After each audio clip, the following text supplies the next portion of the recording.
Hello engineers, welcome to the world of civil Guruji. Civil engineer training institute की दुनिया में मैं पुष्पेंद्र प्रताप सिंह आप सभी का स्वागत करता हूं। कल तक हम पहुंचे थे, प्लास्टर कंप्लीट किए थे। आज हमको बात करना है फिनिशिंग वर्क कि प्लास्टर के बाद हम व्हाइट वॉश से चालू करेंगे। व्हाइट वॉश, पुट्टी, पेंटिंग, फिर उसकी tiling work, flooring, door window fitting, grill और विंडो की बात करने वाले हैं। लेकिन उससे भी पहले आज का जो मेन टॉपिक है स्पेशली आप लोगों के लिए, जो हमारा पेड वर्कशॉप था उसका एक पार्ट हमने आप लोगों के लिए लाया है आज, दैट इज कॉल्ड चेकलिस्ट। हर एक काम को करने का, जिस तरीके से आपने अभी तक प्लास्टर कर लिया, ब्रिक वर्क कर लिया, कंक्रीटिंग कर लिया, शटरिंग कर लिया, स्टील वर्क कर लिया, एक्सकेवेशन कर लिया, ये सारे पार्ट का चेकलिस्ट क्या होता है, किस तरीके से मेजर चेक किया जाता है कि जब आप साइट पे जाते हो as a client, as a contractor, as a leader, as a senior engineer, as a billing engineer, as a project manager, as a MD, जब आप साइट पे जाते हो कोई काम हो रहा है उस काम में चेक क्या क्या करना होता है, इसके बारे में हम आज जानने वाले हैं। तो पेन कॉपी लेके बैठिएगा। Again there is no repeat telecast, application पे भी ये वाला वीडियो नहीं रहने वाला है। तो आप सभी के लिए स्पेशली ये लेक्चर 1 घंटे का, आप सभी का checklist of construction process.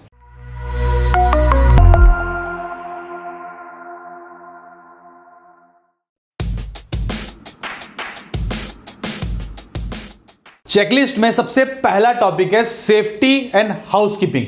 Safety and housekeeping में हमको हर साइट में in general status of safety and order line in the area maintain, जब भी हम काम कर रहे होते हैं तो उस जगह पे सेफ्टी के मैटर्स लिखे हुए हैं कि नहीं, कि वहां पे क्या क्या करना चाहिए और क्या हम नहीं कर सकते, और बैरिकेड्स लगे हैं कि नहीं, जिससे कोई भी एक्सीडेंट ना हो, अंदर वाला आदमी बाहर ना गिरे और बाहर वाला आदमी वर्किंग के एरिया के अंदर ना है। नेक्स्ट है, are the workers wearing their helmets and safety belts when required, कि जब भी काम हो रहा हो, चाहे वो धूप में हो रहा हो, चाहे वो बिल्डिंग के अंदर हो रहा हो, हेलमेट्स बहुत नेसेसरी है, क्योंकि ऊपर से कोई भी सामान गिरेगा तो हेड इंजरीज बहुत ही ज्यादा तकलीफदायक होता है लेबरों के साथ। और बेल्ट, यदि वो हाई राइज बिल्डिंग पे काम कर रहे हैं या फ्लोर के ऊपर काम कर रहे हैं जहां से वो गिर सकते हैं, तो वहां पे उन्होंने अपना सेफ्टी बेल्ट पहन रखा है कि नहीं। सर चेकलिस्ट है जो एक सेफ्टी ऑफिसर को ध्यान रखने की बात होती है। Next one is, are the opening shaft, doors, balconies and cut out safely barricaded और कवर। जब भी ओपन एरिया होता है जहां से गिरने की संभावना होती है, जैसे कि लिफ्ट का एरिया हो गया, उसी तरीके से स्टेयर का एरिया हो गया, स्टेयर में भी आदमी गिर सकता है क्योंकि आप फोन यूज करते जा रहे हो और आप ध्यान से उतर गया कि वहां पे ओपन नहीं है, मतलब कोई बैरिकेडेड नहीं रहेगा, तो हम वहां से गिर सकते हैं। तो इन सब जगह से गिरे ना, इसलिए हम बैरिकेड्स लगाते हैं कम से कम 1 metre apart from the drop down area.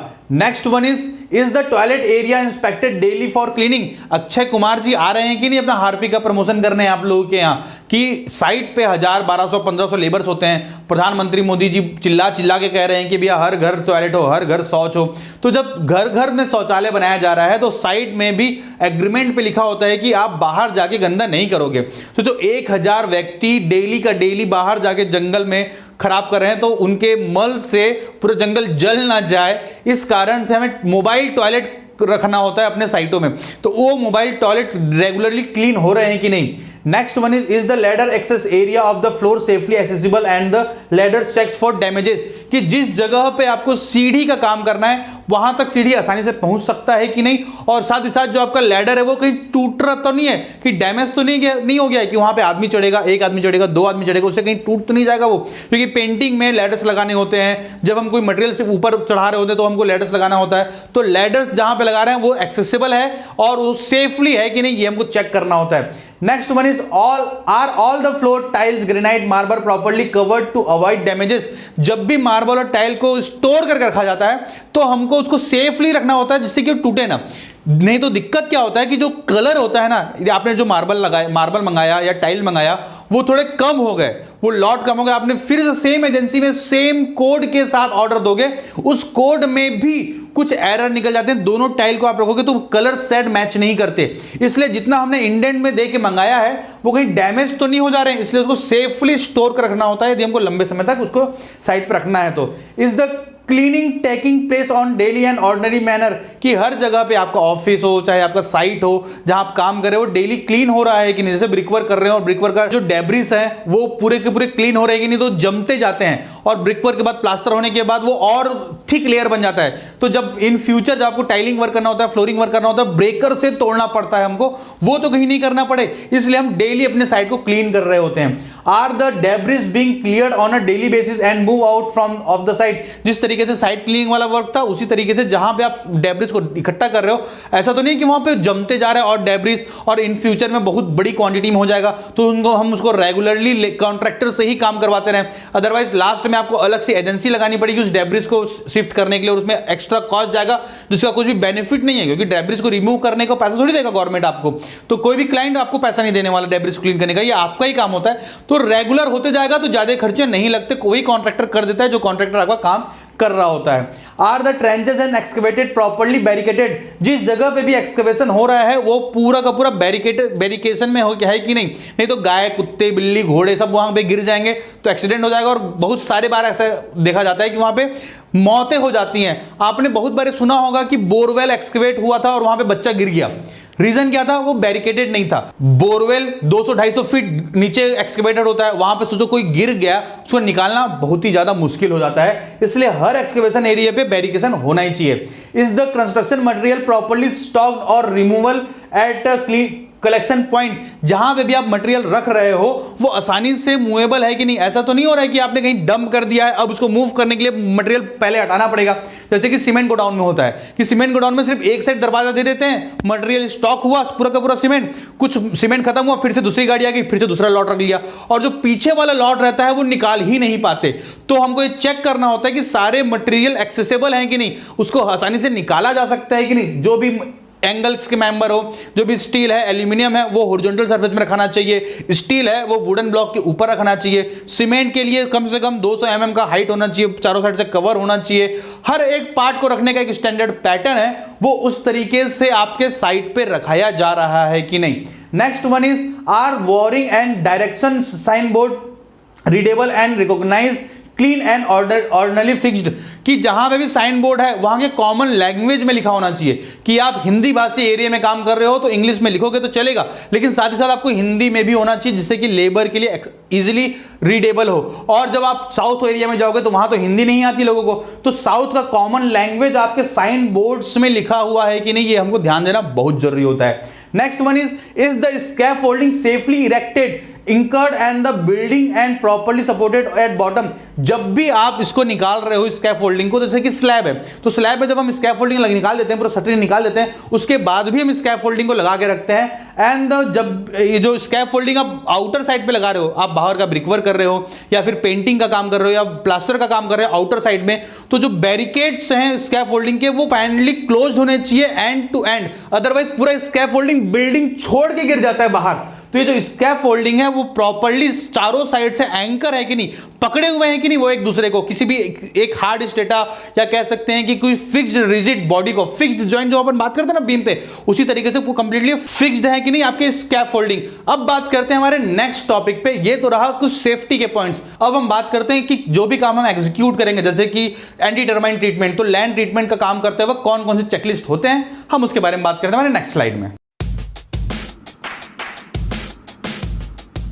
Anti termite treatment. Anti termite treatment के लिए सबसे पहले हमको चेक करना होता है काम होने से पहले कि जो आपके पास ड्राइंग आया है, क्योंकि एंटी टर्माइट बहुत अलग अलग तरीके से किया जाता है। पोस्ट कंस्ट्रक्शन भी होता है और प्री कंस्ट्रक्शन भी होता है, कि जब भी काम कंप्लीट हो चुका हो उसके बाद भी किस तरीके से एंटी टर्माइट ट्रीटमेंट करते हैं, और काम नहीं हुआ है, आपका बिल्डिंग नहीं बना है, सिर्फ लैंड का ट्रीटमेंट करना है, तो वो उसका भी एक अलग से ड्राइंग आता है। तो आपको चेक करना है कि आपका ड्राइंग का नाम एंटी टर्माइट ट्रीटमेंट वाला ही आपने लिया है कि नहीं।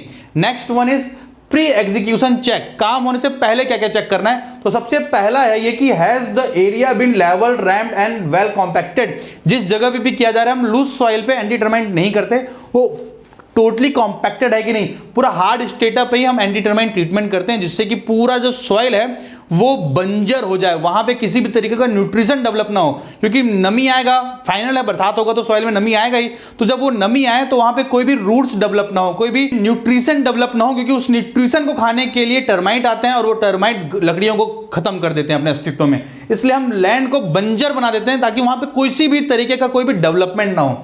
Next one is the treatment being carried out bye A specialist agency. ऐसा तो नहीं कि आपने अपने लेबर को दे दिया, ले केमिकल ले और डाल दे उस जगह पे, लेकिन वो नहीं किया जाता क्योंकि ये स्पेशलिस्ट वर्क है। ये 5 साल 10 साल के लिए वो सर्टिफाइड करके देगा कि यहां पे टर्माइट का प्रॉब्लम नहीं होगा। तो उस चीजों के लिए एजेंसी फाइनल होना चाहिए कि कौन सा एजेंसी से काम किया जा रहा है। कुछ ऐसी स्पेसिफिक वर्क होते हैं जो डायरेक्ट हम लेबर को काम नहीं कराते, हम बाहर से एजेंसी हायर करते हैं। Next one is the chemical and method of application conforming to IS code 6313। Anti termite treatment का एक IS कोड है स्पेशली 6313, उसी ट्रीटमेंट उसी IS कोड के हिसाब से, क्योंकि प्री कंस्ट्रक्शन वर्क में हम लैंड में होल करते हैं, पोस्ट कंस्ट्रक्शन वर्क में क्या करते हैं हम कि अब RCC वर्क तो हो गया, वॉल कंप्लीट हो चुके हैं, तो वहां पे ड्रिलिंग करते हैं और ग्राउटिंग मशीन से केमिकल अंदर डालते हैं। तो वो काम हमको चेक करना है कि कौन से स्टेज में कौन सा काम करवा रहे हो। ये पूरा CPWD के नॉर्म्स में आपको अर्थ वर्क में, बिलिंग वर्क में सिखाया गया है आपके कॉप्स के कोर्स में, कि आप बिलिंग का सेक्शन जाओगे वहां पे अर्थ वर्क में ये पूरा डिटेल है। इसलिए तो मैं कह रहा हूं आपसे कि लेट किए बिना नीचे दिए गए डिस्क्रिप्शन पे जाइए, वहां पे आपको कोर्स का डिटेल है, कॉप्स कंस्ट्रक्शन ऑपरेटिंग प्रोसेस, आप कोर्स अवेल कीजिए तुरंत। ये भी लिमिटेड ऑफर तक ही ये कोर्स आपको 9,847 रुपए में दिया जा रहा है। Next one is are the required tools and safety equipment available. जो भी आप काम कर रहे हो वहां पे वो जैसे कि ये ग्राउटिंग मशीन हो गया, आपको ड्रिल करना है तो ड्रिल करने के लिए ग्राउटिंग मशीन चाहिए। It's not always possible to afford and join those expensive courses, but here we provide you India's most affordable combined training course. Pay your 50% of the fees after placement in a very comfortable installments. Soil पे excavate करना है तो आपको सब्बल चाहिए, तो वो सारे equipment है कि नहीं आपके पास, जो स्टैंडर्ड इक्विपमेंट है उस स्पेसिफिक काम के लिए। Next one is checking during execution. जब आप काम कर रहे होगे एंटी टर्माइट ट्रीटमेंट का, उस समय क्या क्या चेक करना है, कहीं बाद में चेक करोगे तो तकलीफ हो सकता है। वो कहते हैं ना कि चिड़िया चुग गई खेत तब पछतावत का हो, तो इसीलिए हमको काम होने के ड्यूरेशन में चेक करना चाहिए। The first one is the application being done by a trained personal. Agency तक तो ठीक था, लेकिन जो लेबर आया है एजेंसी के तरफ से, वो ट्रेंड है कि नहीं, उसको मालूम है नहीं कि ट्रीटमेंट कैसे करते हैं, स्प्रे कैसे कर रहे हैं, क्योंकि हर एक काम अलग तरीके से होता है। स्प्रे किया जाता है, लिक्विड को अंदर डाला जाता है सॉइल के, होल्स बना के। तो ये जो पर्सन है वो वेल ट्रेंड है कि नहीं, ये काम करके बात करके आपको पता करना पड़ेगा। जब आप फुल्ली सेटिस्फाइड हो कि हाँ ये आदमी काम कर सकता है, तभी उस एजेंसी के उस आदमी को काम करने दो। क्योंकि एजेंसी बड़ी होने के बाद यार किसी भी लेबर को भेज देते हैं, क्योंकि वो भी तो कंपनी है, किसी लेबर को भेज दिए तो आपको तकलीफ हो जाएगा। इसलिए पहले आप सेटिस्फाई हो जाए, क्योंकि आपका साइट है वो। एज अ सिविल इंजीनियर आपको वेल सेटिस्फाइड होना है किसी को भी काम करवाने से पहले। Next one is the dosage of chemical on horizontal and vertical surface 7.5 litre पर स्क्वायर मीटर। ये एक तरीके का काम है कि जब भी आपको प्री कंस्ट्रक्शन, आपको अपने फ्लोरिंग करने से पहले केमिकल डालना है, तो पर स्क्वायर मीटर 7.5 लीटर होना चाहिए आपका डाइल्यूट केमिकल। डाइल्यूट केमिकल का मतलब क्या कि 20 लीटर का पानी का एक घोल बनाए हो, जिसमें से 1 लीटर आपका एंटी टर्माइट ट्रीटमेंट है, केमिकल है, और 19 लीटर पानी है। उनको मिला के आप 20 लीटर का केमिकल बनाओगे और पर स्क्वायर मीटर उस केमिकल को आप 7.5 लीटर स्प्रे करोगे हर जगह। Next one is has the chemical been poured along the perimeter of the building at specified interval and depth. ऐसा तो नहीं हो रहा है कि आपका बिल्डिंग में सिर्फ एक साइड में ट्रीटमेंट कर दिया, दूसरे साइड नहीं किया है, क्योंकि काम चोर होते हैं लेबर। आपने थोड़ा भी लापरवाही किया ऑब्जर्वेशन में, सुपरविजन में, तो ये भाई साहब बिना पूरे साइड डाले भाग जाएगा। तकलीफ आपको होगी, क्योंकि बाद में चेक तो किया नहीं जा सकता ना, क्योंकि ये तो लिक्विड है, लिक्विड चले जाएगा होल्स के अंदर। आपको काम होते समय चेक करना है कि हर जगह काम कर रहा है कि नहीं। Next one is has it been ensured that the treated area is protected by carrying out the relevant work. जब भी आपका लैंड ट्रीटमेंट का काम हो रहा हो तो पूरा एरिया कवर्ड होना चाहिए, बच्चे, गाय, कुत्ते, बिल्ली उस जगह पे ना घुसे, नहीं तो वो केमिकल को खा लेंगे या पी लेंगे या चाट लेंगे कह सकते हो, और उनका एक्सीडेंट हो सकता है, वहां पे मौत हो सकती है, कुछ भी इंटरनल डैमेजेस हो सकता है उनके लीवर्स या लंग्स। इसलिए हमको चेक करना है कि पूरा एरिया वेल बैरिकेडेड होना चाहिए, कि कोई भी अंदर ना आ सके सिर्फ और सिर्फ स्पेसिफाइड पर्सन के द्वारा अलावा। क्योंकि देखो सब मास्क पहने हुए हैं, सारे जितने भी वर्कर्स होते हैं वो मास्क पहने रहेंगे जब भी हम लैंड ट्रीटमेंट कर रहे होंगे तो। And the next one is post execution check. जब भी आप लैंड ट्रीटमेंट करवा दिए हो उसके बाद क्या चेक करना है कि जैसे ही आपका काम खत्म हो चुका है, has it been ensured that the treated area is not exposed to atmosphere for a long duration। कि जब आपका लैंड ट्रीटमेंट हो चुका हो तो उसको ऊपर से कवर कर दो। जनरली हम ब्लैक पॉलीथीन कवर कर देते हैं जिससे कि वो जो केमिकल है वो एटमॉस्फेयर में गायब ना हो जाए, तो ये उड़ ना जाए, और ज्यादा हो सके तो उसको सॉइल से फिल भी कर देते हैं। यदि कहीं होल किए हैं उसको सीमेंट के मोटार से पैक कर देते हैं, यदि पोस्ट कंस्ट्रक्शन वर्क में, ब्रिक वर्क में या कंक्रीट में हम होल किए हैं तो, और प्री कंस्ट्रक्शन है सॉइल पे आप कर रहे हो तो सॉइल से ही उस होल को पैक कर देते हैं। अदरवाइज यदि आप फ्लोरिंग का कर रहे हो, जैसे कि 7.5 लीटर पर स्क्वायर मीटर हमको स्प्रे करना था, उसके बाद हम ब्लैक कलर का पॉलीथीन उसमें लगा देते हैं, उसके ऊपर हम पीसीसी का वर्क करते हैं जिससे कि जो लैंड ट्रीटेड एरिया है, जो केमिकल है, वो एटमॉस्फेयर में गायब ना हो जाए। अब बात करते हैं हमारे नेक्स्ट टॉपिक का कि किस तरीके से एक्सकवेशन पे हमको चेक करना है हमारे चेकलिस्ट को। जब भी आप एक्सकवेशन का काम करवा रहे हो या बिल्डिंग कंस्ट्रक्शन के किसी भी डिवीजन का काम करवा रहे हो तो सबसे पहला पार्ट है name, date and number of drawing. आपके ड्राइंग का नाम सही होना चाहिए जो भी आप करवा रहे हो। सबसे पहला चेक करना है, ड्राइंग पढ़ने से भी पहले आपको ये डिटेल पढ़ना है कि ड्राइंग का टाइटल नेम, ड्राइंग का रिवाइज ड्राइंग है तो रिवाइज ड्राइंग है कि नहीं, and the good for construction ये होना ही चाहिए। प्री कंस्ट्रक्शन चेक क्या क्या होता है, सबसे पहले ही चेक करना है आपको good for construction, are the latest good for construction drawing available. यदि ड्राइंग रिवाइज हो गया है, आपके रिवाइज्ड वाले ड्राइंग पे जो कि हमने फॉर्मेट में देखा है, वो रिवाइज्ड वाले ड्राइंग पे ये आपका जो ड्राइंग है वो गुड फॉर कंस्ट्रक्शन है कि नहीं, यही ड्राइंग पे एग्जीक्यूट करना है कि नहीं, ये हमें मालूम होना चाहिए। The next one is the soil investigation report kept on soil. जब एक्सकवेशन काम करवा रहे हो तो सॉइल का इन्वेस्टिगेशन रिपोर्ट आपके साइट पे होना ही चाहिए। अदरवाइज जब आपका कंसल्टेंट पूछेगा या आपका क्लाइंट पूछेगा कि 5 फीट का ही गड्ढा या 1.5 मीटर या 1.8 मीटर ही क्यों करवा रहे हो आप, तो आपके पास इसका जवाब होना चाहिए कि भी एज पर साइट इन्वेस्टिगेशन जो बियरिंग कैपेसिटी बताया गया है वो ग्राउंड लेवल से 1.8 मीटर नीचे पे ही हमको मिल रहा है हमारा सेफ बियरिंग कैपेसिटी हमारे स्ट्रक्चर के लिए। तो इन्वेस्टिगेशन रिपोर्ट आपके पास होना चाहिए। Has the TBM been stabled, जो लेवल है कि कितना गड्ढा करवाना है और रोड के हिसाब से कितना आपके बिल्डिंग को लेवल रखना है वो आपके टेम्परेरी बेंचमार्क से ही क्लियर होगा। तो आपके जो ब्रिक पिलर होते हैं या तो आप परमानेंट ब्रिक पिलर बना लो, उसमें आप अपने लेवल्स मेंटेन कर दो एक्सकवेशन से पहले, तभी आप एक्चुअल डेप्थ तक पहुंच पाओगे अपने स्टैंडर्ड में। स्टोरेज और intermediate storage identified for superficial mass of earth excavated. जब आप एक्सकवेशन कर रहे हो उस समय जो आपका सॉइल है यदि वो सरप्लस है, एक्स्ट्रा है, तो उसको कहीं पे लगा के डंप करना होगा।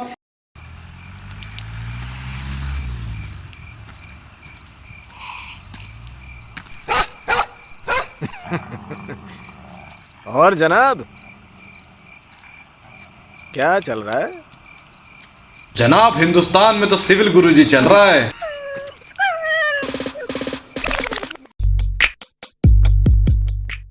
या फिर आपके पास जगह होना चाहिए एक्सकवेटेड साइट को बाजू में रखने के लिए भी, तो एरिया क्लीन होना चाहिए। तो जिस भी जगह पे एक्सकवेट हो रहा हो उसके पास हमारा इक्विपमेंट या मटेरियल ट्रांसपोर्ट करने के लिए इक्विपमेंट है कि नहीं, हमको चेक करना है। एरिया, जगह कौन सा फाइनल है हमको मटेरियल रखने के लिए, हमारा जो सरप्लस एक्सकवेशन मटेरियल होगा। The next one is are access route available, वहां तक गाड़ियां पहुंचने के लिए आपको रूट क्लीन करना होगा। तो आपने चेक किया है कि नहीं कि आपकी गाड़ियां पहुंच सकती हैं कि नहीं उस लोकेशन एरिया पे, लेबर पहुंच सकते हैं कि नहीं। और यदि आपको एक्सकवेशन करना है तो वहां पे चेक करना है कि are tree plants available there, कि कोई पेड़ तो नहीं है पहले से, पेड़ है तो काटना पड़ेगा, रूट से उखाड़ना पड़ेगा, नहीं तो आपने ऊपर ऊपर पेड़ काट दिया, कुछ साल बाद आपके फ्लोर से पेड़ निकल रहा है, पीपल का पेड़, नीम का पेड़, बरगद का पेड़, होता है ऐसा। इसीलिए हम ट्रीटमेंट भी करते हैं कि यदि लैंड्स में है और वहां से हम पूरे रूट्स नहीं निकाल पा रहे हैं तो हम एंटी टर्माइट ट्रीटमेंट उसको बंजर बना देते हैं रोड जमीन को, ताकि वहां से कुछ निकले ही ना। The next one is it is possible to deploy larger excavation machinery। बड़ा एक्सकवेशन करना है तो क्या वहां पे हम चैन माउंटेन पोकलैंड पहुंचा सकते हैं क्या, या जीसीबी पहुंच सकता है क्या वहां पे?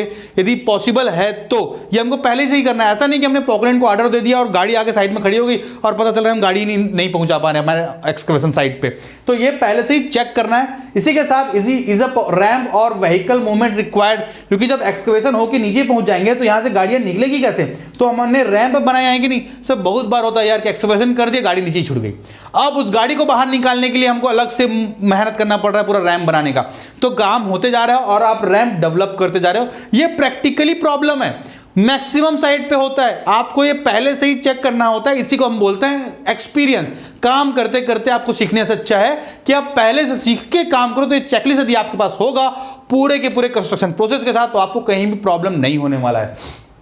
The next one is has a grid line marking been done at appropriate spacing, कि जो भी आपका सेंटर लाइन मार्किंग है वो स्टैंडर्ड फॉर्मेट पे हुआ है कि नहीं, वही हुआ है जहां पे होना चाहिए। थोड़ा भी तो आगे पीछे नहीं हो गया। आप पूरा राइट एंगल से मिला लीजिए, उसको गुनिया हम कहते हैं, कि पूरा डायगोनली हम मैच कर लें कि हमारे फुटिंग के कॉर्नर से 2-4 फुटिंग को हम चेक कर लेंगे, तो हमारा ये स्पेसिफाई हो जाएगा कि फुटिंग का मार्किंग उसी पोजीशन पे जहां पे हमको ड्राइंग पे दिया गया है। Next one is are safety measures required for the neighbouring construction activities. यदि यहां पे आप काम कर रहे हो उसके आसपास भी और सारे काम हो रहे होंगे, तो सेफ्टी बैरिकेड्सन लगाए हैं कि नहीं हमने, कि यदि बाजू में स्लैब पे काम हो रहा है तो वहां से कुछ मटेरियल नीचे गिर जाए और लेबर नीचे काम करे उसके मुंडी फूट जाए, तो सारे हमने नेट्स लगाए हैं कि नहीं, सेफ्टी बैरिकेड्स लगाए कि नहीं एक्सकवेशन एरिया पे, ये हमको चेक करना चाहिए as a safety measures.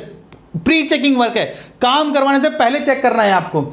Is a first aid kits available on site, कि यदि एक्सीडेंट हो भी जाता हो तो हमारे पास कुछ बेसिक टूल्स है कि नहीं हमारे फर्स्ट एड करने के लिए, क्योंकि चोट लगना, एक्सीडेंट होना ये एकदम कॉमनली है कंस्ट्रक्शन साइट में। कुछ लोग तो डेड भी हो जाते हैं, बहुत बड़े बड़े प्रोजेक्ट में 2-4 आदमी तो मर ही जाते हैं यार। ऐसा ना हो इसलिए हम सेफ्टी बैरिकेड्स, हमारे जो सेफ्टी मेजर्स है वो उसको फॉलो करते हैं। Are all the requirement met for maintaining dewatering, कि यदि आपका जो वाटर लॉक्ड एरिया है, कि तालाब का पानी आ रहा है या नदी का पानी आ रहा है या नाले वाले का पानी आपके एक्सकवेशन जोन पे आ रहा है, तो हमारे पास पानी निकालने की व्यवस्था है कि नहीं।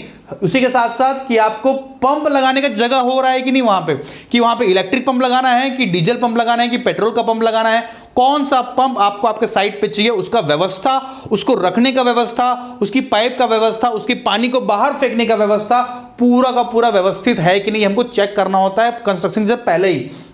The next one is, does the depth or to be excavated included the depth of the construction soiling?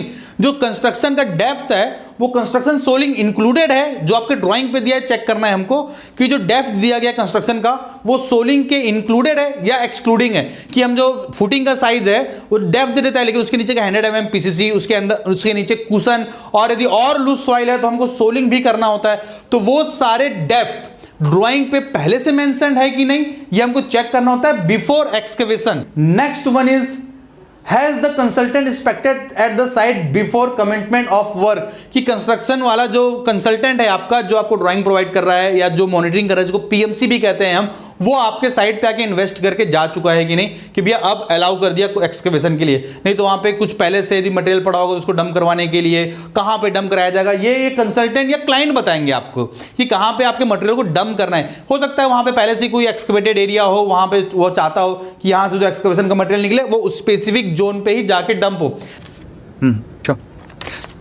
तो राहुल, क्या क्या आता है आपको? मुझे तो सब आता है, आप बताइए आपको क्या चाहिए?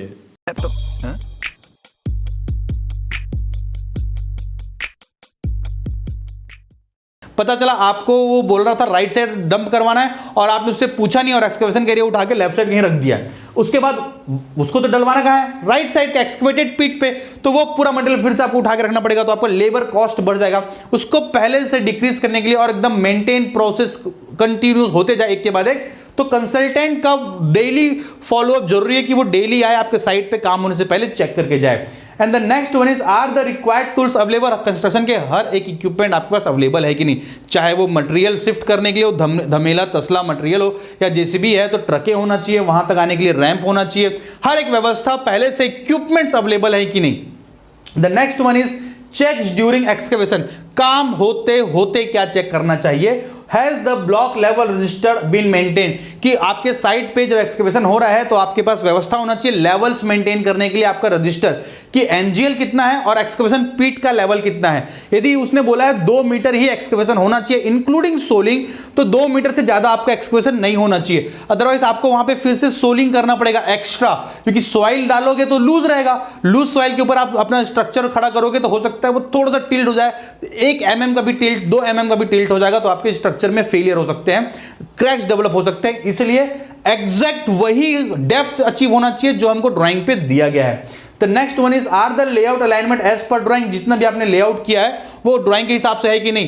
क्योंकि जब गाड़ियां चलती है एक्सकवेशन होता है तो बहुत सारे जो चूना मार्किंग है वो मिट चुके होते हैं, तो हमको ये बकायदा जानना है। जो हमारे ब्रिक पिलर्स है, एक्सकवेशन करने से पहले हम बार बार उसको रीचेक करते रहें, क्योंकि काम होने के बाद एक्सकवेशन हो जाएगा, यदि वो थोड़ा सा भी टिल्ट हो गया है तो बाद में ठीक करना थोड़ा ज्यादा नुकसानदायक हो जाता है, आपके जेब से एक्स्ट्रा पैसा लग जाते हैं। यदि आपका सुपरविजन अच्छा है तो ये काम हमको ऑन ड्यूरिंग ऑफ एक्सकवेशन ही करते रहना चाहिए बार बार। As per the drawing. Next one is has the required depth of cut been achieve, जो आपको एक्सकेवेशन डेप्थ चाहिए उतना मिल जाए एक्सकेवेशन के ड्यूरेशन पे ही। आपको हर बार चेक करना होगा, नहीं तो कॉन्ट्रैक्टर चले जाएगा, आपको बाद में पता चला गया 4 इंच को और एक्सकेवेट करना है, तो आपके एक्स्ट्रा लेबर वहां पे डिप्लॉय होंगे। The next one is excavation is beyond 2 metre are step provided as per CPWD norms. जब डेप्थ आपका एनजीएल से डेप्थ 2 मीटर से ज्यादा हो जाता है तो हमको 50-50 सेंटीमीटर का दोनों साइड स्टेप प्रोवाइड करना होता है कि जो सॉइल का कोलिजन हो सकता है, जो लैंड स्लाइड होते हैं, नीचे लेबर खड़ा हो और ऊपर से लैंड गिर जाए तो लेबरों का एक्सीडेंट हो जाता है, मर जाते हैं बेचारे, हाथ पैर टूट जाता है। इसलिए ये स्टेप्स डेवलप हुआ है कि नहीं 50-50 सेंटीमीटर का चारों साइड, यदि डेप्थ 2 मीटर से ज्यादा होगा तब as per CPWD norms. Next one is has proper shoring and strutting been done in loose soil, जिसको हम बोलते हैं क्लोज टिम्बरिंग वर्क, कि यहां पे जब लेबर खड़ा होगा तो दोनों साइड से सॉइल कोलैप्स हो सकता है जब नाली का काम होता है या बड़े बड़े ट्रेंचेस एक्सकेवेट किए जाते हैं। उस समय जब डेप्थ ज्यादा होता है तो भाई सोचो पूरा ग्राउंड है, नीचे का आपने एक जगह का सॉइल निकाल दिया है, लेकिन दूसरे साइड से तो प्रेशर है ना, जहां प्रेशर कम रहेगा वहां पे सॉइल कोलैप्स हो सकता है। तो सॉइल कोलैप्स ना हो इसलिए हम क्लोज टिम्बरिंग का वर्क करते हैं। पूरा डिटेलिंग में एक एक पार्ट यदि आपको समझना है, एक एक पार्ट भी पूरा अर्थ वर्क का हर एक चैप्टर किस तरीके से एग्जीक्यूट किया जाता है, तो पूरा का पूरा CPWD स्पेसिफिकेशन और CPWD का नॉर्म्स के साथ आपको कॉप्स के कोर्स में अर्थ वर्क का एस्टिमेशन में, क्वांटिटी सर्वे में और बिलिंग में कंप्लीट पार्ट ये अवेलेबल है आपके कॉप्स के कोर्स में। इसीलिए मैं कहता हूं नीचे जो लिंक दिया हुआ है, जो नंबर दिया हुआ है, उसमें तुरंत कॉल करो और अपना सीट बुक करो अपने कॉप्स के लिए।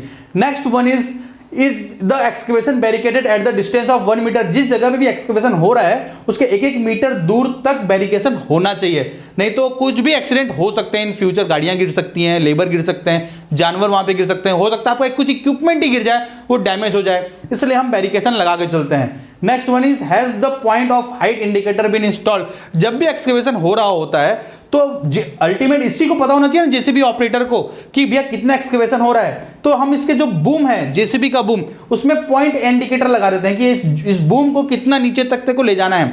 उसके बूम का हाइट चेक किए कि भैया तू इस मार्किंग तक ले जाएगा, वहां पे हमने टेप लगा दिया और रेड टेप लगा दिया या ब्लैक टेप लगा दिया, तो जो जेसीबी ऑपरेटर उससे नीचे नहीं ले जाएगा तो आपका एक्स्ट्रा एक्सकेवेशन नहीं होगा। उस एक्स्ट्रा एक्सकेवेशन को बताने के लिए हम पॉइंट इंडिकेटर लगा देते हैं हमारे किसी भी जो भी आपका एक्सकेवेशन जो इक्विपमेंट है, मशीनरी है उसमें। Are the marking pillar safely barricaded और protected at to avoid distance of marking points. जो मार्किंग पिलर है वो सेफली है कि नहीं, जैसे हमने सेंटर लाइन किया था, सेंटर लाइन में आउट साइड हमने ब्रिक पिलर बनाते हैं जिसको भुर्जी कहा जाता है। वो ब्रिक पिलर यदि डैमेज हो गया तो इन फ्यूचर आपको फिर से तकलीफ होगा, अब पूरा का पूरा लेआउट आपको फिर से करना पड़ेगा सेंटर लाइन लेआउट। इसलिए जो ये पिलर्स है वो परमानेंट होना चाहिए, कोई भी गाड़ियां ना तोड़े। जो गाड़ियां ट्रेवल कर रहा है आपके सॉइल को ले जाने के लिए, जेसीबी अंदर आ रही है, पोकलैंड अंदर आ रहा है, तो वो सारे आप ये जो ब्रिक पिलर इसको डैमेज ना करे, इसका ध्यान हमें रखना होता है। The next one is blasting is necessary. If blasting is necessary is it being carried out by a certified licence contractor.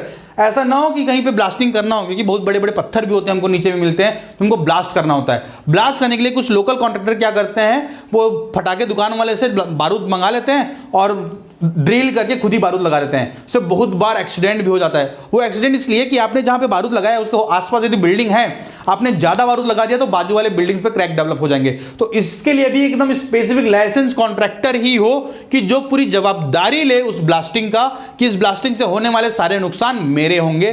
वो लाइसेंस कॉन्ट्रैक्टर आपके पास है कि नहीं ऑन साइट जब भी आप काम करवा रहे होगे। तो अगली बात करते हैं हम कि किस तरीके से फीलिंग का काम किया जाता है। अर्थवर्क फीलिंग करना है तो वो कौन सा काम होता है, किस किस तरीके से हमको चेक करते हैं। मिलते हैं अगले स्लाइड में। ये चेकलिस्ट है हमारा फिलिंग एंड कॉम्पैक्शन। हम फुटिंग एक्सकेवेशन पिट में फिलिंग करते हैं, प्लिंथ में फिलिंग करते हैं, ड्रेनेज लाइन में फिलिंग करते हैं, सेप्टिक टैंक के साइड फिलिंग करते हैं। तो हर एक फिलिंग का अपना एक पैटर्न है। देखते हैं क्या क्या चेकलिस्ट है। सबसे पहला चेकलिस्ट है, the first one is name date and number of the drawing. जो भी ड्राइंग आपके पास होगा, सेक्शंस ड्राइंग, इसके लिए हमें काम कराता है कि फिलिंग का हाइट कितना है वो यहां से पता चलेगा। सेप्टिक टैंक में कितने लेवल पे हमको कौन कौन सा मटेरियल डालना है यहां से पता चलेगा। और साथ ही साथ फुटिंग में किस लेवल तक सॉइल अपन को फिल करना है वो भी उसके स्पेसिफिक ड्राइंग से पता चलेगा। प्री एग्जीक्यूशन चेक, काम होने से पहले क्या क्या चीज चेक करना है। तो सबसे पहला good for construction drawing, revise drawing, जो फाइनल रिवाइज ड्राइंग होगा हम वही चेक करेंगे हमारे फीलिंग के लिए। The next one is the soil investigation report kept on site. जो सॉइल आपको डालना है, जैसे कि हम ब्लैक कॉटन सॉइल नहीं डालते, ऐसा हम सॉइल फिल करते हैं जो ना एक्सपांड हो ना श्रिंक हो, तो हम उसके लिए यूज करते हैं सैंड, मुरुम, स्टोन डस्ट, फ्लाई एश, ये सारे मटेरियल हम फिलिंग के लिए चेक करते हैं। तो हमारे टेस्ट रिपोर्ट होना चाहिए जिस मटेरियल को हम फील कर रहे हैं। The next one is are safety measures required for the neighbouring construction activities. जो भी आप काम कर रहे हो उसके नियरेस्ट में या उस गड्ढे पे सेफ्टी मेजर्स प्रिफर किया जा रहा है कि नहीं। जिस तरीके से यदि यहाँ गड्ढा है और यदि आपका पोकलैंड जो कि फिलिंग करने के लिए यूज हो रहा है वो थोड़ा नजदीक आएगा तो सॉइल कोलैप्स हो सकता है अंदर। जैसे कि ये देख सकते हो ट्रैक्टर थोड़ा दूर से, जो लोडर है वो थोड़ा दूर से सॉइल को फिल कर रहा है जिससे कि एक्सकेवेटेड मटेरियल ही वहां न गिर जाए, जिससे कि एक्सीडेंट हो सकता है। तो सेफ्टी मेजर्स आपका चेक हो रहा है कि नहीं उस आपके साइड पे। Are all the requirement met to the maintaining dewatering. हम दलदल में फिलिंग नहीं करते कभी भी, हम पानी पहले निकालते हैं फिर डालते हैं 200 mm के लेयर पे मटेरियल्स, उसको वाटरिंग करते हैं, उसको कॉम्पैक्ट करते हैं अच्छे से, फिर 200 mm का लेयर डालते हैं, लेयर बाय लेयर ही फिलिंग करते हैं। तो हमारे पास डिवाटरिंग करने के लिए व्यवस्था है कि नहीं, हम पंप लगा सकते हैं कि नहीं हमारे डिवाटरिंग पे, ये चेक हमको काम करने से पहले चेक करना है। The next one is are the required tool available. जैसे कि ये हैंड हैमर है, इसका वेट होना चाहिए आधा टन, 0.5 टन, और एक मशीन कॉम्पैक्टर है, इसका लोड होना चाहिए 8 टन का कॉम्पैक्टर होना चाहिए। तो ये दोनों आपके पास अवेलेबल है कि नहीं कॉम्पैक्शन के लिए।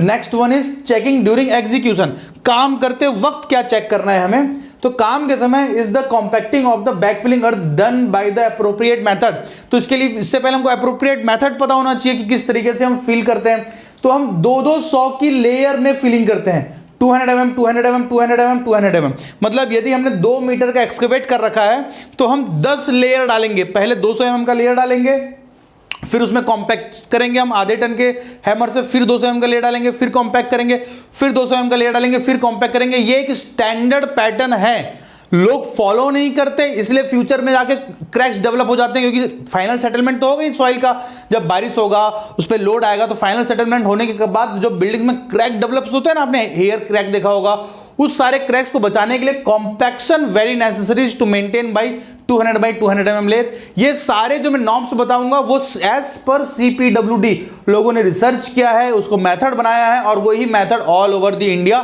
फॉलो किया जाता है। The next one is does the backfilling material met the acceptable soil characteristic. जो हमने बात किया था ना कि रिपोर्ट होना चाहिए हमारे सॉइल का, तो जो मटेरियल फिल कर रहे हैं उसका कैरेक्टरिस्टिक रिपोर्ट हमारे पास होना ही चाहिए। ये नहीं होगा तो वो तकलीफ होगा हमको बैक फिलिंग पे, या हो सकता है आपका बैक फिलिंग का रिपोर्ट पास ना हो। जब आप बिल जाओ अपने पोर कार्ड को लगा के तो आपका बिल पास ना हो, ये भी हो सकता है यदि आपने मटेरियल सही चूज नहीं किया है। तो अगले चेकलिस्ट में बात करते हैं किस तरीके से प्लेन सीमेंट कंक्रीट को करते वक्त, करने से पहले और करने के बाद किन किन चीजों का ध्यान रखना चाहिए। इस चेकलिस्ट में हम बात कर रहे हैं प्लेन सीमेंट कंक्रीट का। तो प्लेन सीमेंट कंक्रीट में सबसे पहले बात कर रहे थे हम प्री एग्जीक्यूशन चेक, काम करने से पहले क्या क्या चेक करना चाहिए। तो सबसे पहला गुड फॉर कंस्ट्रक्शन ड्राइंग होना चाहिए आपके पास। हर बार गुड फॉर कंस्ट्रक्शन ड्राइंग हर एक काम के लिए फिक्स्ड है। नेक्स्ट है have the required barricading and safety measures has been taken, कि जहां पे आप काम करवा रहे हो वहां पे आपने बैरिकेड्स लगवाया है कि नहीं। बैरिकेड्स नहीं लगा फिर से एक्सीडेंट हो सकते हैं। तो हर बार जो पैटर्न चले आ रहा है वो कुछ चीज हर काम के लिए स्पेसिफिक होगा, तो कुछ चीज हमेशा हर काम के लिए कॉमन रहेगा। अब बात करते हैं are the required number of cement bag available on site. जब आप पीसीसी करवा रहे हो आपने क्वांटिटी निकाल लिया, कितना क्यूबिक मीटर क्वांटिटी हमको पीसीसी कास्ट करना है, तो क्या उसके हिसाब से आपका सीमेंट बैग पड़ा है। यदि आप ऑन साइट कास्टिंग कर रहे हो, ऑन साइट मिक्सिंग कर रहे हो, तब जब आप आरएमसी से मंगाओगे तो सीमेंट की आपको जरूरत ही नहीं है। तो उस समय हमको चेक करना है कि आपने ज्यादा मटेरियल तो नहीं मंगा लिया जितना आपको रिक्वायरमेंट है उससे। नेक्स्ट है are the required tools available on site ensure concreting work. Concreting करने के लिए हमारे पास जितने सारे टूल्स उसको फिनिशिंग देने के लिए, उसको वाइब्रेशन देने उसको वाइब्रेट करने के लिए हमको वाइब्रेटर की जरूरत है। तो ये सारे इक्विपमेंट आपके पास अवेलेबल है कि नहीं। उसके बाद फर्मा मिक्सिंग करने के लिए यदि आप ऑन साइट मिक्स कर रहे हो तो आपको गेज बॉक्स चाहिए। ये सारे मटेरियल्स, ये सारे इक्विपमेंट्स आपके पास होने चाहिए ऑन साइट। पहले आप चेक कर लो तब हम काम आगे बढ़ाते हैं। The next one is are spare tarpaulin sheet available on protection from the elements. जब बारिश होता है या फिर बहुत ज्यादा गर्मी है तो हम कंक्रीट के ऊपर, जब भी आप प्लेन सीमेंट कंक्रीट करते हैं उसके ऊपर हम टारप्लिन बिछा लेते हैं जिससे कि बारिश के वजह से उसके सीमेंट से ना निकल जाए और यदि ओवर हीट हो रहा है तो इवेपोरेट होके जो वाटर है वो इवेपोरेट ना हो जाए, इसलिए हम ऊपर तारपीन बिछा देते हैं तो बारिश का पानी बाहर सूख जाता है और जब गर्मी होता है तो इवेपोरेशन से भाप बनता है और वो अपने वाष्प से ही, इवेपोरेटेड एयर से ही वो अपना क्यूरिंग प्रोसेस स्टार्ट कर देता है। The next one is Has the pit been cleaned by removing all the loose material? जब भी हम पीसीसी करते हैं तो सॉइल्स के मटेरियल नहीं होने चाहिए, वहां पे हम पूरा सॉइल को रिमूव करते हैं। तो लूज सॉइल है, अब अर्थ तो सॉइल रहेगा ही, उसको तो कुछ नहीं कर सकते हम, लेकिन जो लूज मटेरियल है उसको हम क्लीन कर देते हैं जिससे कि हमारा जो सरफेस है वो अनइवन ना रहे।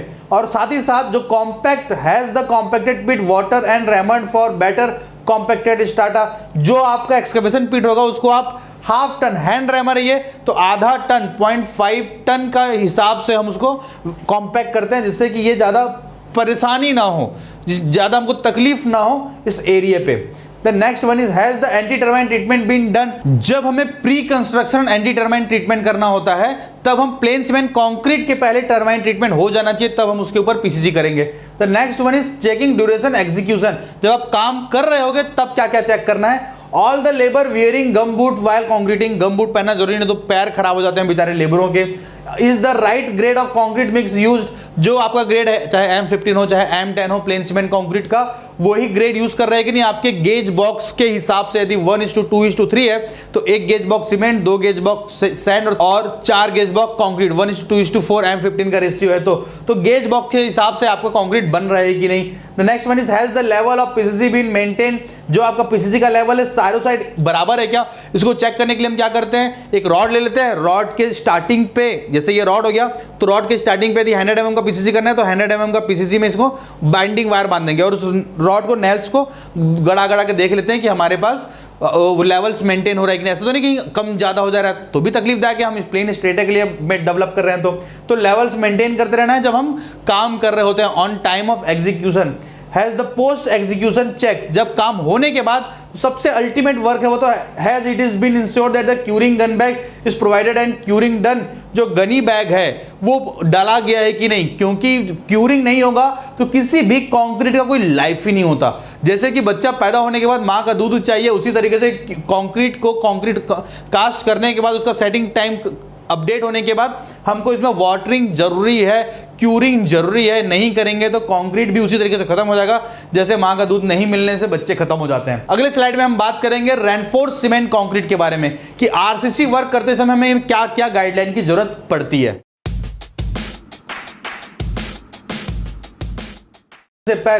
सबसे पहला हमको good for construction drawing check करना है कि जो भी काम आप कर रहे हो, चाहे फुटिंग का कर रहे हो, चाहे कॉलम का कर रहे हो, चाहे बीम का कर रहे हो, चाहे आप स्लैब का कर रहे हो, तो ये जो ड्राइंग है वो चेक्ड है कि नहीं drawing for good for construction के लिए। The next one is has the required barricaded and safety measure been taken, आपको बैरिकेड्स लगाने हैं हर जगह, यदि स्लैब है तो आउटर साइड में बैरिकेड लगाना है, फुटिंग है तो आउटर साइड में बैरिकेड लगाना है कि फुटिंग के अंदर न गिर जाए, और स्टेप बाय जो कंक्रीट है उसको ड्रॉप डाउन करने के लिए स्टेजेस होने चाहिए कि डायरेक्ट लेबर ऊपर से ना फेंके, वहां पे एक आदमी हो बैठा हुआ जो उस मटेरियल को उठा के रखे। तो सारे सेफ्टी मेजर्स हमको बरकरार रखने हैं for concreting. The next one is are the required number of cement bag available on site और adequate quantity of RCC been order. जब भी हम ऑन साइट मिक्सिंग कर रहे होंगे तो हमें सीमेंट बैग की क्वांटिटी नंबर्स में मालूम होनी चाहिए कि हमारे स्टोर में कितना है, नहीं तो हमने 200 m³ का कंक्रीटिंग करना है और हमको 1200-1400 सीमेंट का बैग लगना है और पता चला आपके साइड में सिर्फ 900 बैग सीमेंट है, 300 बैग सीमेंट लास्ट में कम पड़ सकता है। इसलिए पहले से ही हमें सीमेंट की क्वांटिटी पता होनी चाहिए। और उसी तरीके से यदि आप साइट में मिक्सिंग ना करके आरएमसी से मंगा रहे हो तो आपके पास कैलकुलेशन एग्जैक्ट होना चाहिए एज पर द ड्राइंग, ये कितना मटेरियल लगने वाला है और आपने एक्चुअल उतना ही कंक्रीट मंगाया है कि नहीं। कम हो जाएगा तो भी तकलीफदायक है, ज्यादा हो जाएगा तो ज्यादा तकलीफदायक है।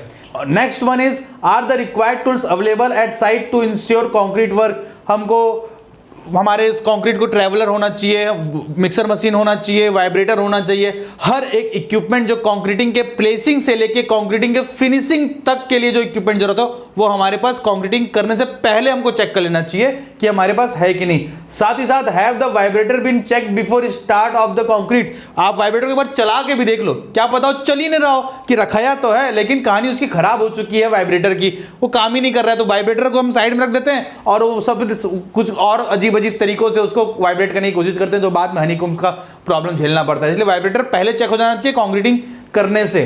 आर कैलिब्रेटर फॉर्मा अवेलेबल फॉर मेजरमेंट, यदि आप साइड में मिक्सिंग कर रहे हो तो ये फॉर्म बॉक्स होना चाहिए आपके पास, gauge box. Is the platform and scaffolding material secure, जिस प्लेटफॉर्म जहां यदि शटरिंग लगाया है तो वो सिक्योर होना चाहिए, कोलैप्स इन्होंने होना चाहिए। आपने बहुत सारे ऐसे वीडियो देखे होंगे जिसमें शटरिंग मटेरियल कोलैप्स हो जाता है। तो हर एक पार्ट को शटरिंग को चेक करने के लिए एकदम स्टैंडर्ड पैटर्न है, जो कि पूरा का पूरा आपके कॉप्स के कैलकुलेशन पे दिया हुआ है। एस्टिमेशन पार्ट में पूरे वो चेकलिस्ट पढ़ते हैं कि शटरिंग चेक करने के लिए कि स्लैब की शटरिंग है तो जो वर्टिकल प्रॉप्स है वो वर्टिकल प्रॉप्स मिनिमम 600 मैक्सिमम 900 के डिस्टेंस में लगे होने चाहिए। कितने वर्टिकल होने चाहिए, नीचे ब्रिक नहीं रखा होना चाहिए। ये सारे चेकलिस्ट एक के बाद एक स्टेप बाय स्टेप हमारे पास होना चाहिए ऑन साइट जब हम काम कर रहे होंगे। तो पूरे शटरिंग और स्कैफोल्डिंग मटेरियल चेक होने चाहिए एज पर स्टैंडर्ड, कि नुकसान ना हो, खराब ना हो स्ट्रक्चर, नहीं तो जान माल की हानि हो सकती है आपके साइट में। Has the vertical of properly supported column box been checked, जब भी कॉलम डाला जाता है तो वर्टिकल सपोर्ट के लिए हम प्लम बॉक्स चेक करते हैं कि कहीं टिल्ट तो नहीं है, कि हमको 200 माला ऊपर जाना है और नीचे वाले माले से यदि 1 इंच चेंज हो गया तो ऊपर जाते जाते तक 4-5 फीट चेंज हो सकता है। इसलिए हर एक mm में एक्यूरेसी चाहिए। हम 5 mm तक हम आगे पीछे कर सकते हैं, लेकिन उतना भी हम नहीं चलाते। बहुत सारे जगह जब भी इंडस्ट्रियल और जब पावर प्लांट्स के काम होते हैं, जब बड़े बड़े प्रोजेक्ट्स के काम होते हैं पावर प्लांट्स के या इंडस्ट्रियल के वर्क, उस समय हम mm की एक्यूरेसी में रखते हैं कि 1 mm भी आगे पीछे नहीं होना चाहिए हमारे वर्क, क्योंकि इन फ्यूचर जब मशीन फाउंडेशन होता है तो बोल्ट का पोजीशन यदि 1 mm भी चेंज हो गया तो मशीन आके सेट नहीं होगा। तो 1 mm की भी हम एरर नहीं चलाते उसमें। Next one is the necessary shuttering and enforcement complete in place, जब भी स्लैब की बात हो, जैसे कि यहाँ पे ओपन है, बीच में कंक्रीटिंग नहीं है तो स्लैब फॉर्मा लग चुका हो, संकन स्लैब है तो पूरी शटरिंग लगी है कि नहीं, ये एक एक पार्ट में हम चेक करते जाते हैं। पूरी शटरिंग ये सब है प्री कंस्ट्रक्शन, काम होने से पहले चेक करना है। Next one is the dimensional accuracy of shuttering material accurate, कि उसका लेवल्स कि वो वर्टिकल है कि नहीं, हॉरिजॉन्टल है तो इंक्लाइंड, यदि आपको स्लोप देना तो इंक्लाइंड है कि नहीं, और साउल से उसकी प्लम्ब ऑफ चेक कर लेते हैं। साथ ही साथ उसका मेजरमेंट कि यदि 3 मीटर 250 mm है तो 3 मीटर 250 mm ही होना चाहिए, उससे ज़्यादा ना कम नहीं होना चाहिए, क्योंकि आने वाले समय में तकलीफ हो सकता है। जैसे कि स्लैब है तो यदि आपने थोड़ा सा छोटा कर दिया तो आपके रूम के साइजेस छोटे हो जाएंगे, बड़ा कर दिया तो बाजू वाले का जमीन पे घुस जाएगा और बाद में आपको तोड़ना पड़ जाएगा। ये तकलीफें ना आए इसलिए हम सब चीज़ पहले चेक करते हैं कास्टिंग होने से पहले, क्योंकि कंक्रीटिंग डालने से पहले आप चेक कर लोगे तो उसको चेंज करवाया जा सकता है। कास्टिंग कर दोगे तो चेंज करवाना तकलीफदायक हो जाएगा, उसको तोड़ना पड़ेगा और तोड़ने पे नुकसान। कंक्रीट का तोड़ने का मतलब ये हो, समझ लो कि आपका एक बार हड्डी टूट गया है, उसके बाद आपने उसमें रॉड लगा दिया है, तो कितना भी अच्छा रॉड लग जाए तकलीफ देता ही है। इसलिए हड्डी है वो पूरा का पूरा concrete. Is the test report of cement and steel available at site office, यदि आपके साइट में लैब है तो बहुत अच्छी बात है, अदरवाइज आप अपने मटेरियल को किसी स्पेसिफिक लैब में भेज सकते हो जो गवर्नमेंट के द्वारा अथोराइज्ड होगा। वो सीमेंट और स्टील चेक करके भेज देगा कि ये यूजेबल है भी कि नहीं। एज अ ह्यूमैनिटी की, यदि आप सिविल इंजीनियर हैं तो ये हमारा ह्यूमन नेचर है, ये हमारी रिस्पॉन्सिबिलिटी है कि जो मटेरियल आप लगा रहे हो वो सेफ होना चाहिए यार, क्योंकि किसी की फैमिली उस पूरे के पूरे मटेरियल पे रहने वाली, उस बिल्डिंग पे रहने वाली है, तो उनके साथ हम अनफेयर केस ना करें। सारे मटेरियल का टेस्ट रिपोर्ट हमें मालूम होना चाहिए, चाहे कंपनी बोले या ना बोले, मटेरियल का चेक तो कंपलसरी है। Has the aggregate been checked in case of mixing, ये पूरा एग्रीगेट की 10 mm से लेके 20 mm तक जो हम सीव एनालिसिस करते हैं वो रिपोर्ट हमारे पास है कि नहीं, सीमेंट का सीव एनालिसिस है कि नहीं हमारे पास। आगे बात करते हैं, has the diameter and spacing of reinforcement been check, जो स्टील लगाया जा रहा है वो 12 mm का है तो 12 mm का ही होना चाहिए, वो 13 या 11.5 mm का नहीं होना चाहिए। स्पेसिंग 150 mm बोला तो 150 mm ही होना चाहिए, वो 180-200 mm के स्पेसिंग में न लगा होना चाहिए।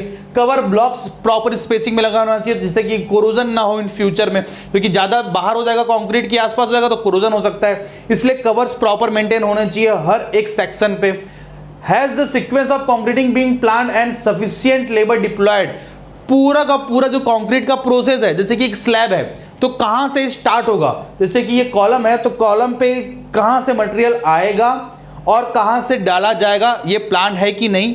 जितने लेबर लगने हैं, मान लीजिए 11 लेबर लगने हैं तो हमारे पास 11-12 लेबर की कैपेसिटी है कि नहीं।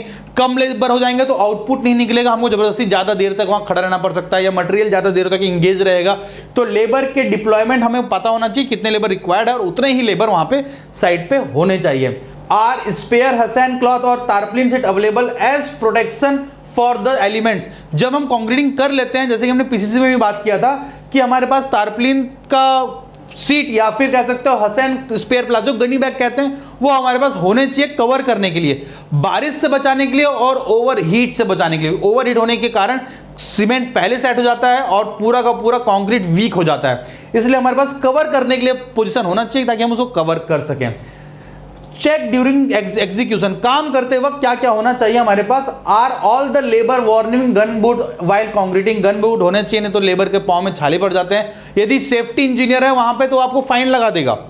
एज अ सिविल इंजीनियर, जो कोई सेफ्टी इंजीनियर वहां काम कर रहा है और आपके साइट पे सेफ्टी होना बहुत कंपलसरी है, तो गन बूट तो होना ही चाहिए आपके लेबरों के पाँव में, ग्लव्स होना चाहिए उनके हाथों में। Is the concrete been properly compacted with vibrator और मैनुअली, कंक्रीट के लिए जो वाइब्रेटर है वो स्पेसिफिक मिनिमम 40 mm का डायमीटर का वाइब्रेटर होना चाहिए। क्या होता है आजकल चाइना वाइब्रेटर आ गया 25 mm का 32 mm का, जो कि सिर्फ और सिर्फ छोटे एरिया के लिए ठीक है, वो स्लैब तक के लिए ठीक है, लेकिन बीम पे भी हमको 40 mm का चाहिए रहता है, कॉलम पे भी हमको 40 mm का वाइब्रेटर चाहिए रहता है, नीडल चाहिए रहता है। जो नीडल है मिनिमम 40 mm का होना चाहिए। 40 mm से 100 mm तक का नीडल होता है एज पर मास कंक्रीट, जितना बड़ा कंक्रीट होगा उतना ज्यादा वाइब्रेटर का हमको जरूरत पड़ता है। Is the right grade of cement and water cement ratio been followed, जो आपका वाटर सीमेंट रेशियो है एज पर IS कोड तो है 0.45, लेकिन हम 0.3 से 0.6% तक वाटर सीमेंट रेशियो यूज करते हैं as per mixture. It's not always possible to afford and join those expensive courses. But here, we provide you India's most affordable combined training course. Pay your 50% of the fees after placement in a very comfortable installments.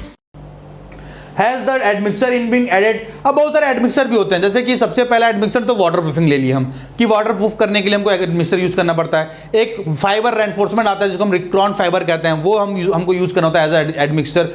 हमको कई बार admixer retarding और setting time increase और decrease करने के लिए भी चाहिए रहता है। तो सारे जो भी एडमिक्सर आपको मिला रहे हैं वो एज पर स्पेसिफिक मैन्युफैक्चरर, जो उसके डब्बे में लिखा होगा जितना लीटर या जितना केजी आपको पर बैग सीमेंट पे मिलाना है, हम उतना ही मिला रहे हैं कि नहीं, या फिर आपका mix designer. As a civil engineer हमको एक क्रिएट करना नहीं होता, हमको एक फॉलो करना होता है, जो आपके ड्राइंग पे लिखा रहेगा उसी को आपको फॉलो करना है। Has the slump cone test been conducted on fresh concrete, क्योंकि क्यूब का टेस्ट तो 28 दिन के बाद होगा फाइनल, लेकिन कास्टिंग तो आज करना है ना। यदि हमको आज कास्टिंग करना है तो कंक्रीट को चेक करने के लिए एक ही तरीका है, that is slump cone test, कि हमें स्लम कितना चाहिए, हमें स्लम 25 mm का चाहिए या स्लम 150 mm का चाहिए। जैसा आपका नेचर हो वर्क का, उसके हिसाब से सीट IS कोड में हमको वही स्लम कोड फॉलो करना होता है। Have test cube been casted site lab, कि आपको जैसे कि 5 M क्यूब तक कंक्रीट के लिए हमको एक क्यूब सेट का मतलब 3 क्यूब कास्ट करना पड़ता है, 1 2 3। यदि हमको 6 से 15 M क्यूब तक कंक्रीटिंग करना है तो हमको 3 नहीं 2 सेट करना होता है। 2 सेट का मतलब 6 क्यूब। यदि हमको 16 से 30 M क्यूब तक का कंक्रीट करना है आपको एक दिन पे, तो आपको 3 सेट का मतलब 9 क्यूब, 3 7 दिन के लिए, 3 14 दिन के लिए, 3 28 दिन के लिए। और यदि आपको 50 M क्यूब तक, यदि आपको 30 M क्यूब से 50 M क्यूब तक का कंक्रीटिंग करना है तो आपको 4 सेट लगेंगे। 4 सेट का मतलब 12 क्यूब, 4 7 दिन के लिए, 4 14 दिन के लिए और 4 28 दिन के लिए। और हर एक 50 M क्यूब के लिए आपको एक एक्स्ट्रा क्यूब की जरूरत पड़ती है। तो ये आपके साइट में कास्ट हो रहा है कि नहीं। Next one is post execution, काम करने के बाद first one is curing been ensured, जिस तरह की हमने बात किया था माँ का दूध की जरूरत है, उसी तरीके से कंक्रीट को क्यूरिंग की जरूरत पड़ती है। Have deshuttering been done carefully without damaging the concrete surface, जो आपका डीशटरिंग है, लेबर क्या करते हैं अपने औजार को इतना तेज मारते हैं कंक्रीट डैमेज हो जाता है, वो भी चेक करने की जरूरत है कि लेबरों को समझा के और सुपरविजन करके, क्योंकि सुपरवाइजर और साइट इंजीनियर का काम ही यही होता है कि चीजों को करते हुए कंट्रोल करना, कर दिए फिर रिपेयर करना, ये लापरवाही कहलाता है कि सर मैं तो बोला था और हुआ नहीं। ऐसा नहीं होता, हमको ऑन साइट मॉनिटर करना होता है हर एक पार्ट को। अब बात करेंगे अगले स्लाइड पे कि किस तरीके से हम रेनफोर्समेंट को चेकलिस्ट करते हैं। ये सारे पार्ट आपको आपके डायरी पे होने चाहिए और सेम ऐसे रेनफोर्समेंट में भी देख कर चेक करते हैं क्या क्या हमको चेक करने होते हैं ऑन साइट। रेनफोर्समेंट का चेकलिस्ट, ये सारे चेकलिस्ट आपको इसलिए बताया जा रहा है कि आप अपने साइट पे चीजों को एग्जीक्यूट कर सके। इसका पूरा का excel format one by one की हुआ है नहीं हुआ है, रिमार्क का पूरा एक्सेल फॉर्मेट आपको कॉप्स के कोर्स में अवेलेबल हो जाएगा। कॉप्स के कोर्स को इसलिए स्पेशली डिजाइन किया गया है कि हर एक इंजीनियर अपने अचीव लेवल तक पहुंच सके। सिविल गुरुजी का corporate training course, contract and tendering, 3ds max और गूगल स्केचअप, ये सारे चीज को मिला के कॉप्स के कोर्स को डिजाइन किया गया है, जिसका लीस्ट प्राइस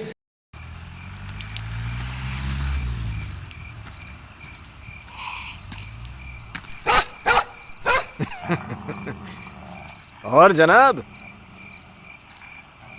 क्या चल रहा है? जनाब हिंदुस्तान में तो सिविल गुरुजी चल रहा है।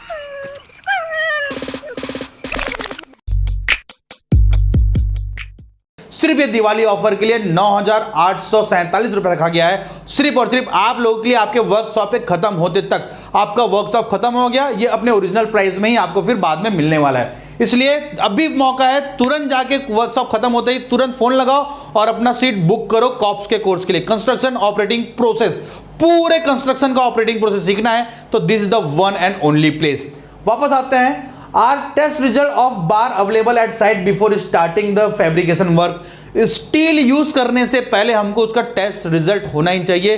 उस कंपनी से तो भेजा ही जाता है जहां से मटेरियल आया है, साथ ही साथ आपको सेम मटेरियल को अपने लैब में, जो कि आपके नियरेस्ट में गवर्नमेंट का लैब होगा, वहां से जाके टेस्ट जरूर करवा लेना चाहिए, क्योंकि this is the bone of your structure. हमारे हड्डी खराब हो जाएंगे तो हम कितने भी अच्छे हेल्दी हो, कुछ काम का नहीं है। उसी तरीके से स्टील का यदि डैमेज हो गया, कोरोजन जल्दी लग गया, तो आपका स्ट्रक्चर कितना भी अच्छा आपने कंक्रीट यूज किया हो, कितना ही अच्छा आपने फिनिशिंग आइटम यूज किया हो, उसकी कोई वैल्यू नहीं रह जाती।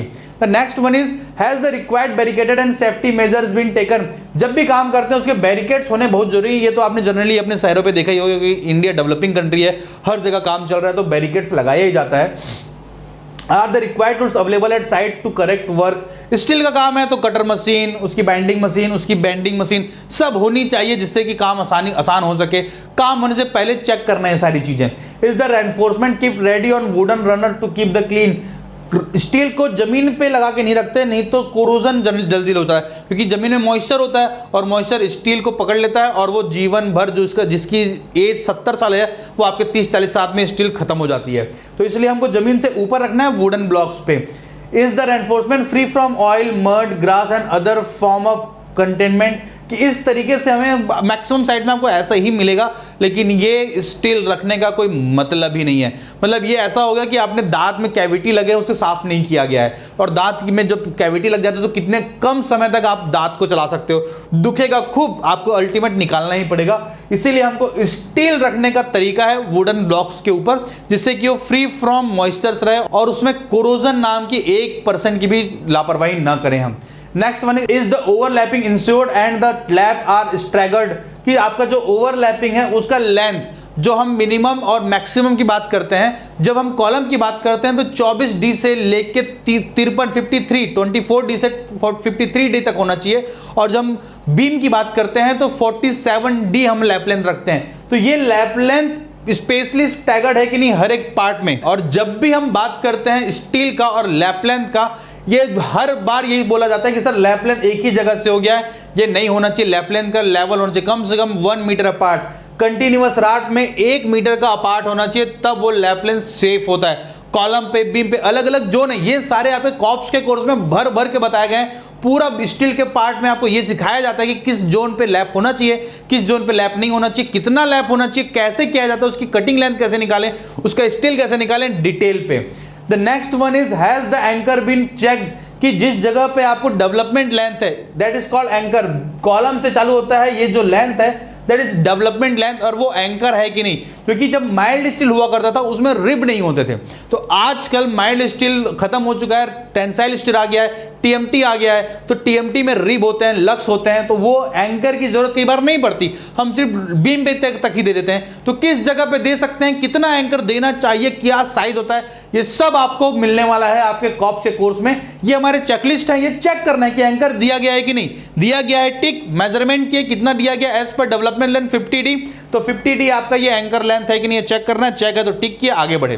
The next one is are the dowels of और column, beam and slab in placed and checked for proper length. ये क्या बोल रहा है, डॉवेल्स। जब भी रेनफोर्समेंट एक्स्ट्रा छोड़ दिया जाता है, कि आपका कई जगह देखे होगे कि स्लैब से स्टील निकाल के छोड़ देते हैं कि बाद में काम आएगा, तो वो जो डॉवेल्स के लिए फॉर फ्यूचर एक्सपांसन के लिए यदि कोई रॉड निकाला गया है, जैसे ये रॉड निकले हैं फ्यूचर एक्सपांसन, ये बाहर रॉड निकले हैं फ्यूचर एक्सपांसन के लिए, ये स्लैब, ये जो बीम, यहां तक बीम है, इस बीम के आगे जो रॉड निकाला गया है वो फ्यूचर एक्सपांसन के लिए, कि बाद में जोड़ना होगा हमको लैप, तो वो लैप लेंथ प्रॉपर है कि नहीं, ये हमको चेक करना होता है जब वो एंड होता है किसी भी चीजों का। कॉलम है तो कॉलम का जब यहां तक कंप्लीट हो जाएगा तो इसके ऊपर डॉवेल्स बार है कि नहीं, जिसमें हम लैप कर पाए, जो हमारा लैप लेंथ है स्टील का। The next one is are the required hook. तो राहुल क्या क्या आता है आपको? मुझे तो सब आता है, आप बताइए आपको क्या चाहिए?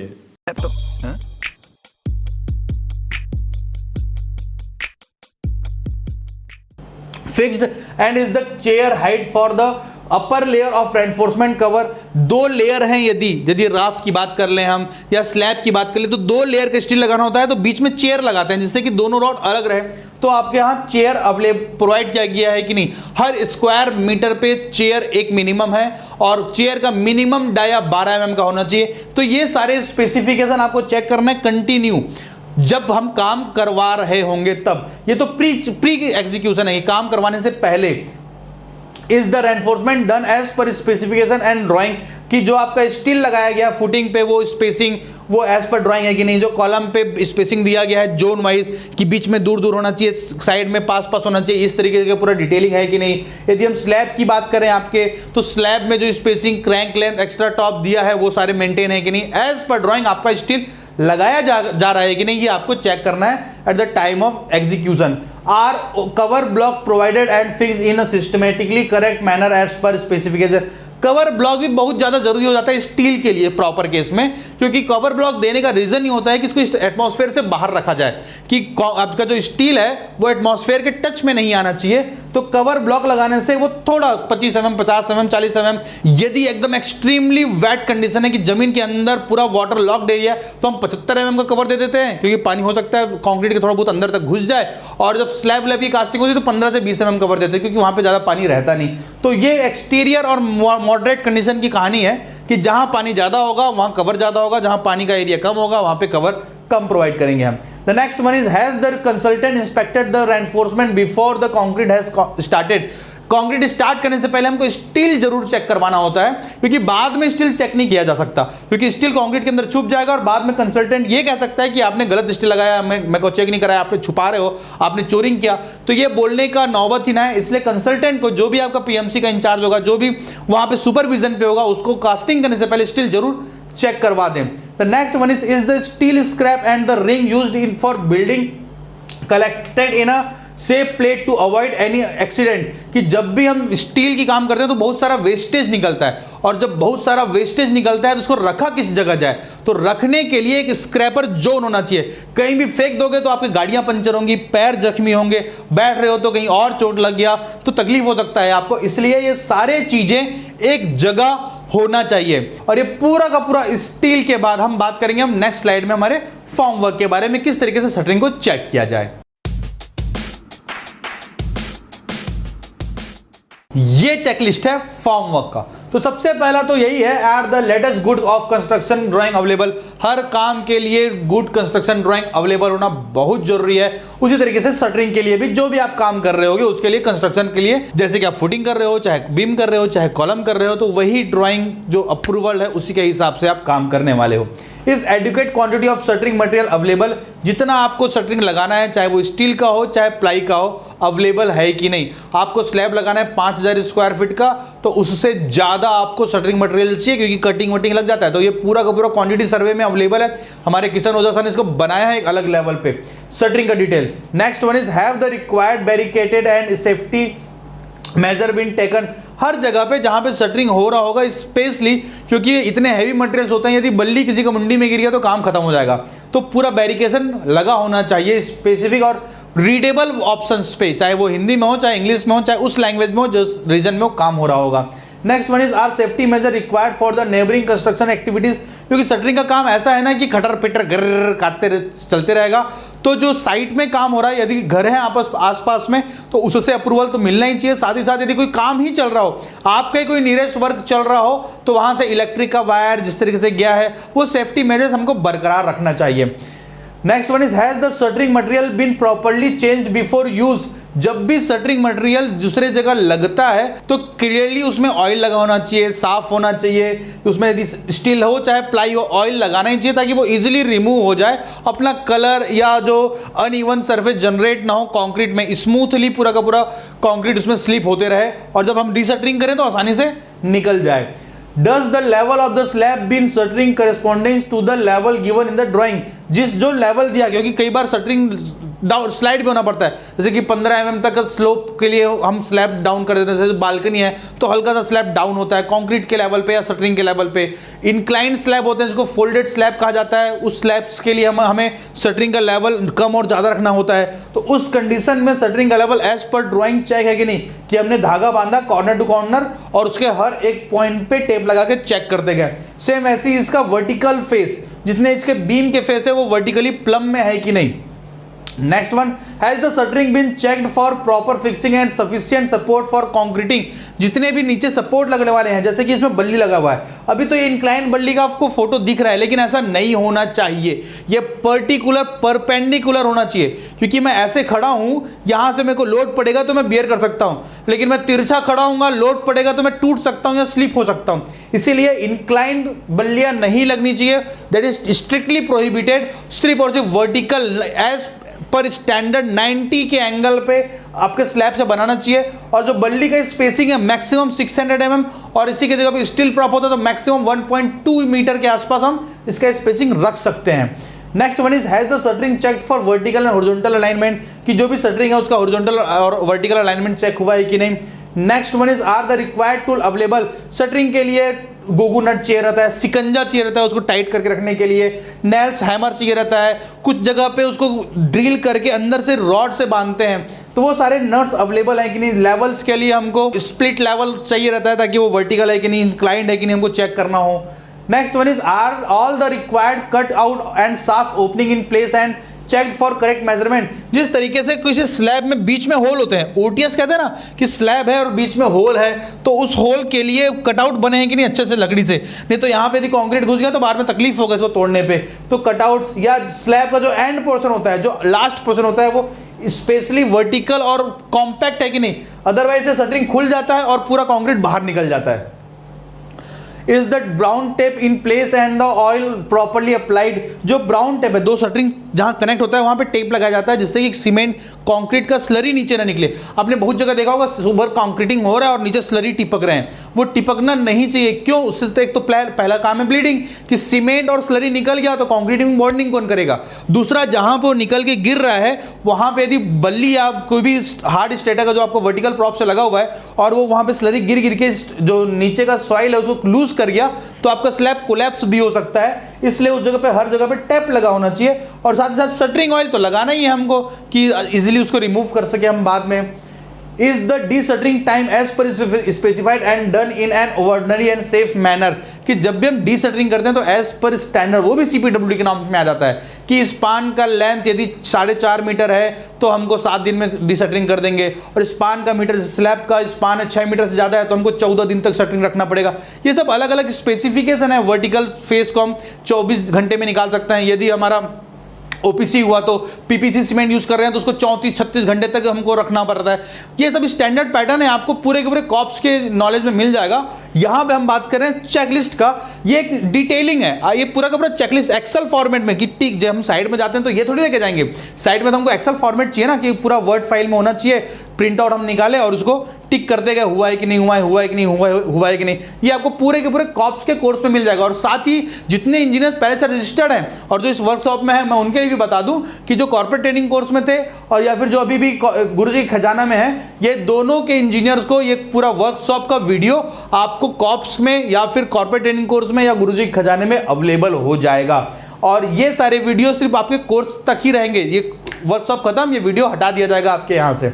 Next one is has the consultant inspected for the formwork before concreting. Last one की कंक्रीट होने से पहले आपको फॉर्मवर्क चेक करवा लेना है अपने कंसल्टेंट से। अदरवाइज बहुत बार ऐसा होता है कि आपने चेक नहीं करवाया और कोलैप्स हो गया तो जो कंसल्टेंट होता है वो साइड बच जाता है। वो क्या बच जाता है कि यार तूने मेरे को चेक ही नहीं कराया।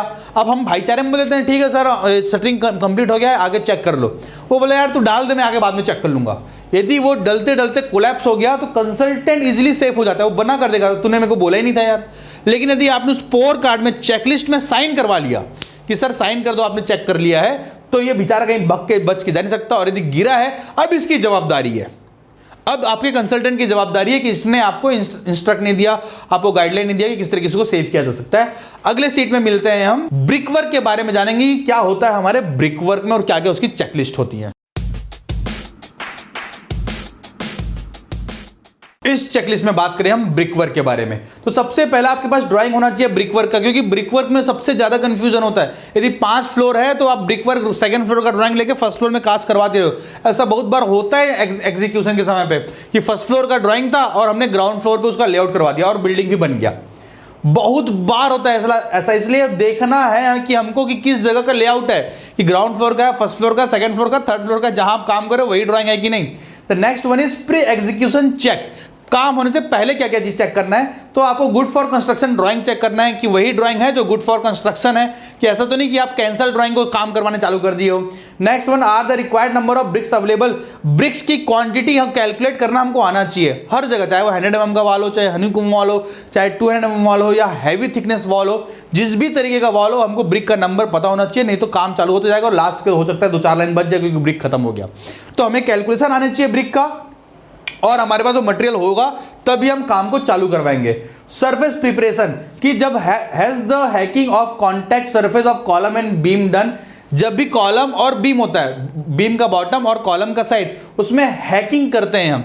हैकिंग जरूरत है ग्रिप के लिए, जब तक ग्रिप नहीं होगा तब तक वो अच्छे से मोटार और ब्रिक की बाइंडिंग नहीं होगा, इसीलिए हैकिंग किया जाता है, जिससे कि इन फ्यूचर कॉलम के साइड में देखना बहुत जगह आपको क्रैक डेवलप दिखेंगे। ये कॉलम है, कॉलम के बाजू से ब्रिक वर्क है और यहीं से क्रैक डेवलप्ड है, ये ना हो इसलिए हम हैकिंग कर देते हैं। The next one is has recent slurry been applied for the over hacking surface। जहां पे हैकिंग हुआ है वहां पे हमने सीमेंट की स्लरी लगाया है कि नहीं। ये सीमेंट की स्लरी लगाने से बाइंडिंग अच्छा हो जाता है, क्योंकि ये भी ग्रीन कंक्रीट हो जाता है। ग्रीन कंक्रीट का मतलब, ग्रीन कंक्रीट मींस थोड़ा सा जब कंक्रीट ड्राई हो जाता है तो उसमें बाइंडिंग नहीं होता, लेकिन जब कंक्रीट लूज होता है तो स्लरी लगाने से इस कंक्रीट के नेचर डेवलप हो जाता है बाइंडिंग का, जिससे कि कॉलम और बीम, मोटार और ब्रिक को अच्छे से बाइंड कर लेते हैं। Next one is have aluminium steel template used for door और विंडो ओपनिंग।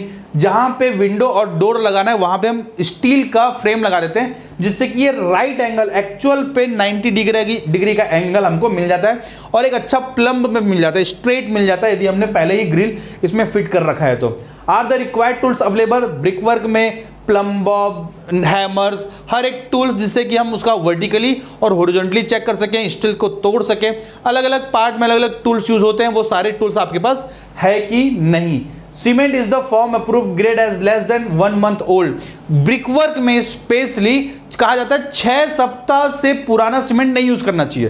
जैसे कि हमने क्या सुना था कि 3 महीने यदि 90 दिन का पुराना हो चुका है सीमेंट तो एक्सपायरी हो जाता है, लेकिन स्पेशली ब्रिक वर्क के कंडीशन पे और प्लास्टर के कंडीशन में 6 वीक मतलब कि 1.5 महीना। लेकिन हम एकदम स्टैंडर्ड पैटर्न की बात करें तो 1 महीने से ज्यादा पुराना सीमेंट हमको नहीं यूज करना चाहिए हमारे ब्रिक वर्क और प्लास्टर पे।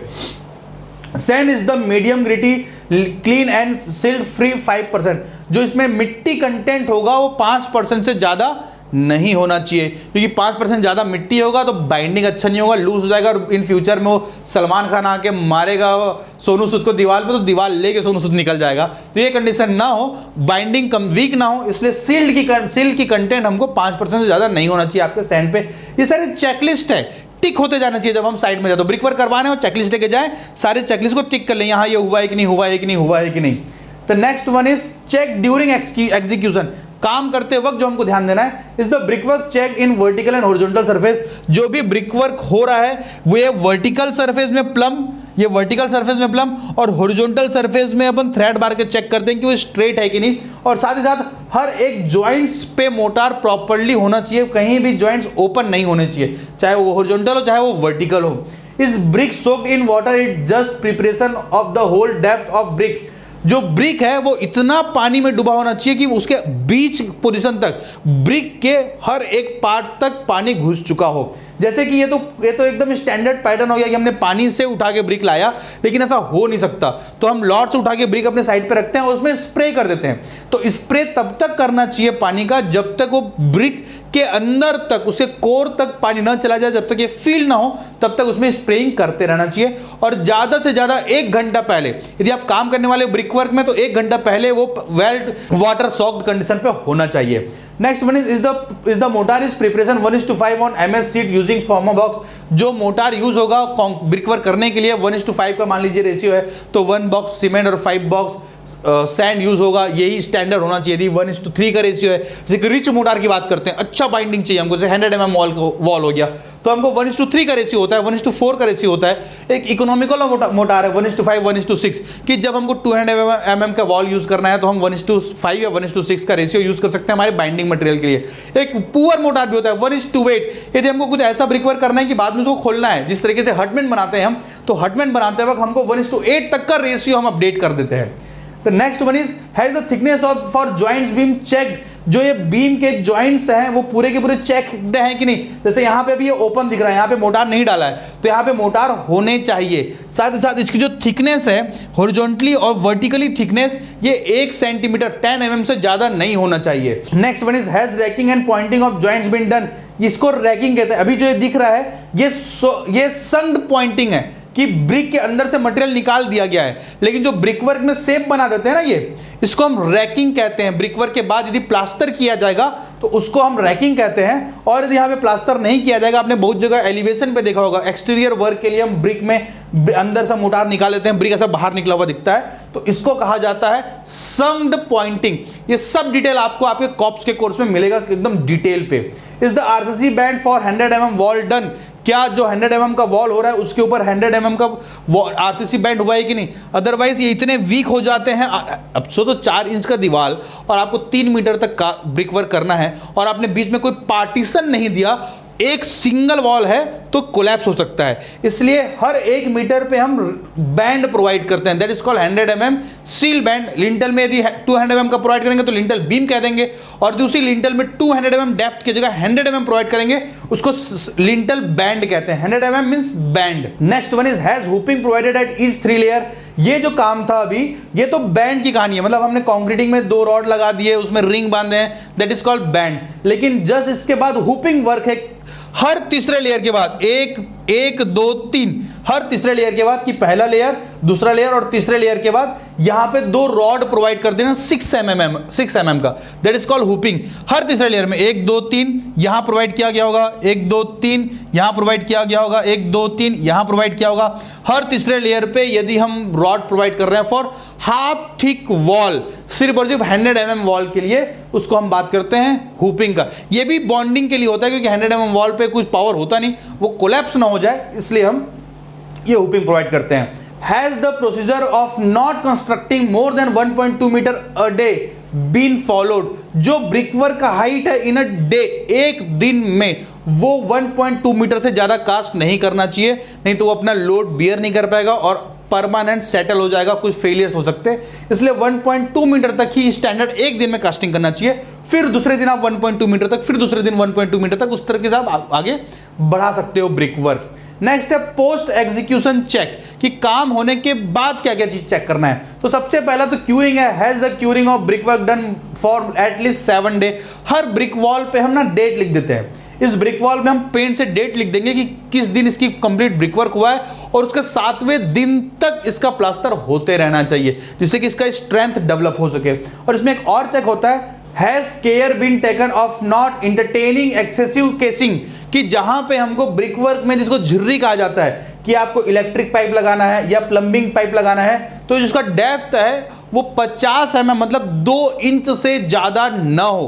क्या होगा यदि इंटरनल वॉल है, ये 100 mm का वॉल हो जाएगा इंटरनल है तो, और आपने एक साइड से 50 mm चेसिंग कर दिया और दूसरे साइड से 50 mm चेसिंग कर दिया, तो दोनों साइड से 50 mm चेसिंग होता है तो ब्रिक कट जाएगा ना बीच से। तो ब्रिक्स बीच से ब्रिक कटे ना, इसलिए हम इसकी जो थिकनेस है मैक्सिमम 50 mm प्रोवाइड करते हैं। और जब यदि दूसरे साइड से भी होगा तो सेम लोकेशन ना हो, ये हमको केयर करना है, नहीं तो इसके दूसरे साइड से 50 mm कर दोगे तो बीच में ये पूरा का पूरा होल हो जाएगा। आगे बढ़ते हैं। Has a nail been driven to test the strength of joint after 7 days of curing. 7 दिनों के बाद जो ब्रिकवर्क का जॉइंट है जहां पे मोटार है वहां पे हम नेल्स गड़ा के देखते हैं ये गड़ रहा है कि नहीं गड़ रहा है, मतलब अच्छा क्यूरिंग किया है, आप इसमें प्लास्टर का काम चालू कर सकते हैं। मिलते हैं अगले टॉपिक में, दैट इज कॉल्ड प्लास्टर, और उस चेकलिस्ट में चेक करते हैं कि प्लास्टर में क्या क्या काम करते हैं। प्लास्टरिंग का चेकलिस्ट, कि प्लास्टरिंग काम करने से पहले क्या क्या चीज चेकलिस्ट किया जाता है। लेकिन उससे पहले मैं आपसे एक बात शेयर करना चाहूंगा कि स्कूल और कॉलेज के बाद कोई भी फेलियर नहीं होता। स्कूल और कॉलेज के बाद कोई भी फेलियर नहीं होता, वहां पे सिर्फ और सिर्फ फीडबैक होता है कि आप काम करते जाओ, आपको फीडबैक मिलते जाएगा कि जो आपने काम किया था वो अच्छा है या वो बुरा है। आपने कंपनी में अटेम्प्ट मारा जॉब के लिए, वो काम पे यदि आप रिजेक्ट हो गए, दैट इज नॉट फेलियर। आपको फीडबैक मिला कि आप उस कंपनी के लेवल में फिट नहीं होते, आपको अपना टेक्निकल स्किल और डेवलप करना पड़ेगा। आप कहीं कोई बिजनेस स्टार्ट कर रहे हैं, उसमें आपका नुकसान हो गया, again there is not a failure, again feedback कि आपने जो प्रोसीजर अटेम्प्ट मारे थे वो प्रोसीजर गलत है, आपको प्रोसीजर को अपडेट करना है। फेलियर उनके लिए है जो जाके घर में छुप गए। कंपनी में अटेम्प्ट मारे, उन्होंने कहा तू फ्रेशर है, ठीक है मैं फ्रेशर हूं। कंपनी में अटेम्प्ट मारे, तेरा तू लायक नहीं इस जॉब के लिए, ठीक है मैं लायक नहीं हूं। यदि ये सोच के आप घर पे बैठ गए, दैट इज अ फेलियर। यदि आप कंपनी में अटेम्प्ट मार रहे हो और जो फेलियर आपको फेस करना पड़ रहा है, रिजेक्शन आपको फेस करना पड़ रहा है, आप उसको अपडेट करो, देखो फेलियर खत्म हो जाएगा। जब हमको बाइक चलाना नहीं आता था तो हमने बाइक सीखा ना, हमको इंजीनियरिंग नहीं आती तो हमको इंजीनियरिंग सीखनी पड़ेगी। आपको स्विमिंग सीखना है तो स्विमिंग कैसे सीखोगे आप? बेड पे रह के, कि आप बेड पे सोए हो, हाँ स्विमिंग सीख रहा हूं, सपने में ऐसे ऐसे है, पैर हिलाना है, बस इतना ही तो करना है। कैसे स्विमिंग सीखी जाती है?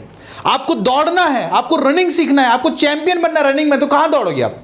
ट्रैक मिल पे, कि आप ट्रेडमिल में दौड़ रहे हो वहां पे आप रनर बन गए, नहीं, आपको ऑन फील्ड दौड़ना पड़ेगा। आपको इंजीनियरिंग सीखनी है तो सीखना पड़ेगा, वो काम करना पड़ेगा। It's not always possible to afford and join those expensive courses. But here, we provide you India's most affordable combined training course. Pay your 50% of the fees after placement in a very comfortable installments. वो काम करने से जब तक यदि आप जितना पीछे हटोगे, आप आगे नहीं बढ़ सकते। There is no any failure, only feedback. Feedback लेते जाओ, उनसे फीडबैक लो जो आपको चाहने वाले हैं, जो रियल में आपकी सफलता के लिए आपकी गलतियों को फाइंड आउट करके आपको बता रहे हैं। आगे बढ़ते जाओ, there is no failure, only feedback. वापस आते हैं प्लास्टरिंग पे। तो प्लास्टरिंग के लिए प्री प्लास्टरिंग चेकिंग क्या है? सबसे पहले तो हमारे पास ड्राइंग होना चाहिए कि किस किस जगह पे प्लास्टर करना है, कितने थिकनेस का प्लास्टर करना है, क्योंकि प्लास्टरिंग के 3 पैटर्न मिनिमम होते हैं। सीलिंग के लिए 6 mm, इनर के लिए 12 mm, आउटर के लिए 15 mm।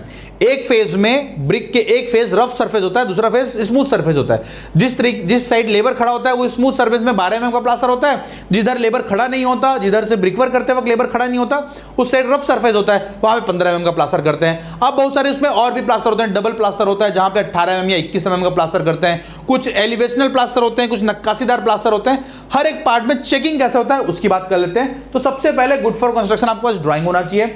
Next one is sufficient place available for starting plaster, कि आपका एरिया ओपन होना चाहिए कि आप यहां पे प्लास्टर कर सको। ऐसा ना हो कि यहां पे आपने कुछ ब्रिक रखा है, टाइल्स रखा है और आप प्लास्टर करना चालू कर दिए, ऐसा नहीं है possible.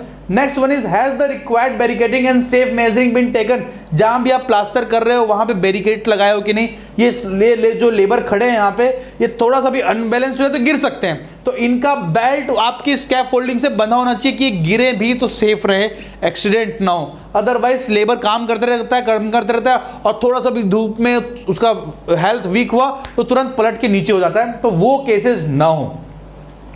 Is the concrete surface bin column hacked with a minimum of 80 indent पर स्क्वायर मीटर? देखो यहाँ पे एक कंटेंट भी आ गया है कि आपको सीलिंग पे, कॉलम पे, वॉल पे जो आरसीसी का है वहां पे हैकिंग करना है, जिसको टांचा मारना कहते हैं। आपने ये हैकिंग किया, कितना 80 इंडेंट पर स्क्वायर मीटर, एक स्क्वायर में आपको मिनिमम 80 बार ठोकना है, 80 बार वहां पे इंडेंट होने चाहिए।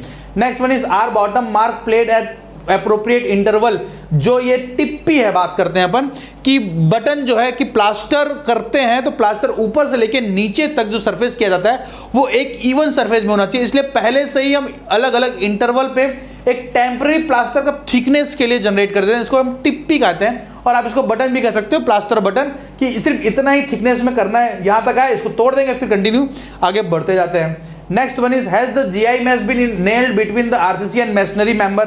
जब RCC और ब्रिकवर्क का मेंबर होता है वहां पे हम चिकन मैश लगाते हैं। चिकन मैश क्यों? क्योंकि उसमें बीच में गैप ना है। जैसे कि हमें ब्रिकवर्क में क्या देखा था कि ब्रिकवर्क में जब कॉलम RCC कॉलम और ब्रिकवर्क को ज्वाइन करते हैं तो नेकिंग कर देते हैं, तो RCC कॉलम और ब्रिकवर्क को ज्वाइन करेंगे तो नेकिंग के साथ साथ उसमें चिकन मैश भी लगा देते हैं। ये चिकन मैश लगाने से जो बीच की बाइंडिंग है वो टाइट हो जाती है, और यदि ब्रिक और कॉलम पे क्रैक आ भी गया तो हमारे प्लास्टर में क्रैक नहीं दिखता।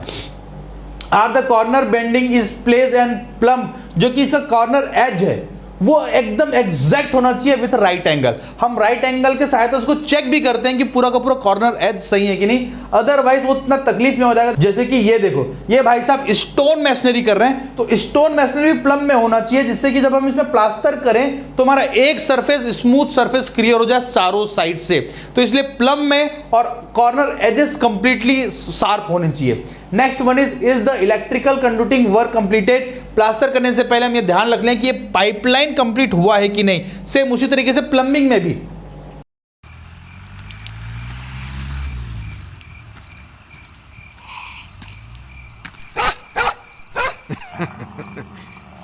और जनाब, क्या चल रहा है? जनाब हिंदुस्तान में तो सिविल गुरुजी चल रहा है।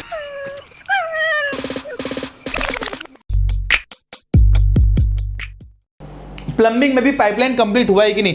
पाइपलाइन कंप्लीट नहीं होगा तो हमको बाद में उसमें फिर से चेसिंग करना होगा, और ये चेसिंग करने के कारण वापस जो फिर से रिपेयरिंग करते हैं तो रिपेयरिंग करने पे क्रैक्स डेवलप हो जाते हैं, तो जो बाद में बहुत ज़्यादा खराब होता है। कि इस पोर्शन पे ब्रिकवर्क, इलेक्ट्रिक में भी ब्रिकवर्क के बाद ही चेसिंग करेंगे, और उसमें इलेक्ट्रिक पाइप और प्लम्बिंग पाइप पहले से ही फिट कर देंगे हम।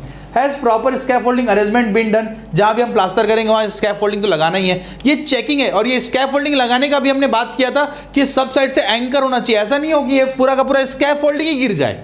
यदि इतना लंबा स्कैफोल्डिंग लगाएंगे और इसको कहीं टाई नहीं करेंगे हम अपने स्ट्रक्चर से, तो ये पूरा का पूरा स्कैफोल्डिंग ही बाहर गिर सकता है। तो इसमें बीच बीच में हम जो स्कैफोल्डिंग लगाते हैं तो दीवार को छेद करके पाइप को अंदर तक फिट करते हैं, जिससे कि वो गिरे ना बाहर। तो ये कंप्लीटली सेफ है कि नहीं। Is the surface wet and free from dust oil and all form of contaminants, कि आपका जो वॉल्स है वो वॉल पे ऑयल ना लगा हो, नहीं तो प्लास्टर नहीं बैठेगा, और इस ऑयल पे गीला होना चाहिए पूरा का पूरा। जब भी हम ब्रिकवर्क के ऊपर प्लास्टर करते हैं तो ये प्लास्टर पूरा का पूरा गीला होना चाहिए। Is the brickwork cured for at least 7 days, जो हमारा ब्रिकवर्क है वो 7 दिन तक क्यूरिंग होना ही चाहिए, तभी हम इसमें प्लास्टर का काम करते हैं। और same as the are there any specific requirement of the client, कि जो प्लास्टर का काम है क्लाइंट ने कोई स्पेसिफिक रिक्वायरमेंट है क्या, कि उसमें ग्रूव्स कटे होने चाहिए, या फिर कह सकते हो कि आप यदि प्लास्टर करने के लिए बोल रहा है और प्लास्टर में की और ऊपर टाइल लगाने बोल रहा है तो प्लास्टर को हम रफ सरफेस रखते हैं, स्मूथ नहीं करते। आपने देखा होगा कॉम्बिंग कर देते हैं, ऐसे नेल से या उंगलियों से उसमें निशान बनाते हैं सांप टाइप, तो कॉम्बिंग कहते हैं। तो वो कोई स्पेसिफिक रिक्वायरमेंट है क्या क्लाइंट्स का? यदि नहीं है तो नॉर्मल प्लेन प्लास्टर कर देंगे। यदि वहाँ टाइल लगाना पड़ेगा, क्लेडिंग करना बोल रहा है तो उसमें हमको रफ सरफेस क्रिएट करना पड़ेगा। Are the required tools available, जब भी हम प्लास्टर की बात करते हैं तो सारे टूल्स हमारे पास अवेलेबल होने चाहिए जो प्लास्टरिंग के हैं, कि उसको स्मूथ करने के लिए, उसके एजेस बनाने के लिए, उसको शार्प एज बनाने के लिए। Are the required material available, cement की बात करते हैं और सैंड की बात करते हैं प्लास्टर में, तो कि सीमेंट, फिर से अगेन क्वांटिटी सर्वे की बात आ गई कि आप प्लास्टर कर रहे हो तो क्वांटिटी सर्वे करके पहले से रख लो भी आपके पास वो फाइन सैंड है कि नहीं और आपके पास सीमेंट है कि नहीं फिनिशिंग के लिए। The next one is checking during plastering, plastering के वक्त क्या क्या चेक करना चाहिए। Is the mixing of cement mortar being done correctly as per MS sheet, की जो मोटार की मिक्सिंग है वो जमीन पे ना हो, वो एक स्टील का सीट हो, ये नीचे स्टील का सीट होगा, उसी के ऊपर आप प्लास्टर का मोटार को मिक्स करोगे। या तो आप मिक्सर मशीन में मिक्स करके ले आओ, अदरवाइज आप हैंड मिक्स कर रहे हो। हैंड मिक्स एक्चुअली अलाउ है प्लास्टरिंग के केस में, कि हैंड मिक्स अलाउ कर देते हैं जब हम प्लास्टर कर रहे होते हो तो इसको आप सीट के ऊपर, स्टील सीट के ऊपर ही प्लास्टरिंग का मटेरियल को मिक्स करेंगे। Is the plaster in proper line and vertical, जब भी प्लास्टर करोगे तो ये जो लाइन है वो एकदम सीधी होनी चाहिए और जो वॉल है वो प्लम में होना चाहिए। इसको भी चेक करने का तरीका है, नीचे लाइट लगा देते हैं, जब प्लास्टरिंग हो गया ना तो ट्यूबलाइट वाला के नीचे रख देते हैं, तो जो अनइवन सेफ होता है वो दिख जाता है, उसको फिर से रिपेयर करने के लिए कहते हैं भाई पहले रिपेयर कर। लेबर भी चेक भी वैसे ही करते हैं, वो पहले मस्त पूरा काम कर लेंगे, नीचे लाइट लगा देंगे, जहां पे ऊबड़ खाबड़ दिखेगा वहां पे उसको सरफेस को इवन कर देते हैं। Next one is rough finish tile application first coat, कि जहां पे हमको टाइल लगाना है प्लास्टरिंग में, जैसे कि बाथरूम हो गया, किचन हो गया या एक्सटीरियर वर्क में हो गया, तो यदि हमको प्लास्टर के बाद उसमें टाइल लगाना है तो हम उसको रफ सरफेस में रखते हैं। पोस्ट प्लास्टरिंग चेक, प्लास्टर होने के बाद क्या चेक करना होता है, तो first one is curing, minimum 10 दिनों तक प्लास्टर का क्यूरिंग होना चाहिए। ब्रिक वर्क में 7 डेज था, वैसे ही प्लास्टर में मिनिमम 10 दिनों तक प्लास्टरिंग में क्यूरिंग होना चाहिए। Are grooves drip and mortar band given as per design, कि इसमें डिजाइन यदि दिया गया है तो ड्राइंग के हिसाब से ही है, कि पता चला तो डिजाइन चेंज हो गया है तो उनको फिर से काटो और फिर से रीडिजाइन करो।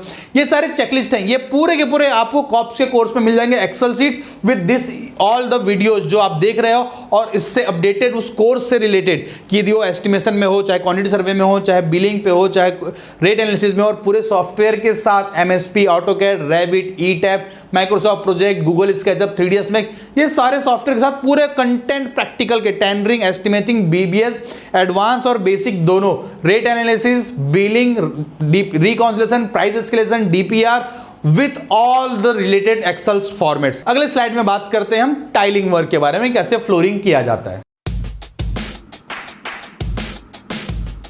टाइलिंग वर्क, इस चेकलिस्ट में बात कर रहे हैं हम टाइल्स के बारे में।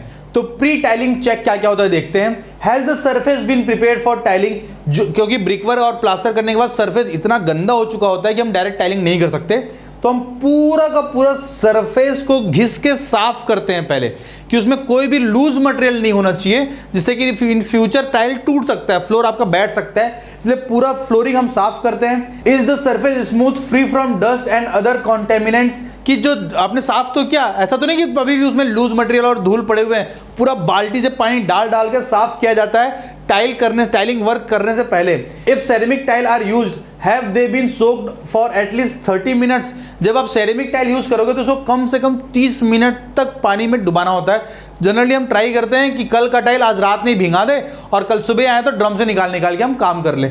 भिगाना इसलिए पड़ता है क्योंकि सेरेमिक टाइल है, इसमें मिट्टी है, तो ये वाटर अब्जॉर्ब कर लेगा आपके मोटार का, तो मोटार वीक हो जाएगा, इसलिए पहले से इसको पानी में भिगा देते हैं। विट्रीफाइड टाइल में, मार्बल में, ग्रेनाइट में ये समस्या नहीं आती।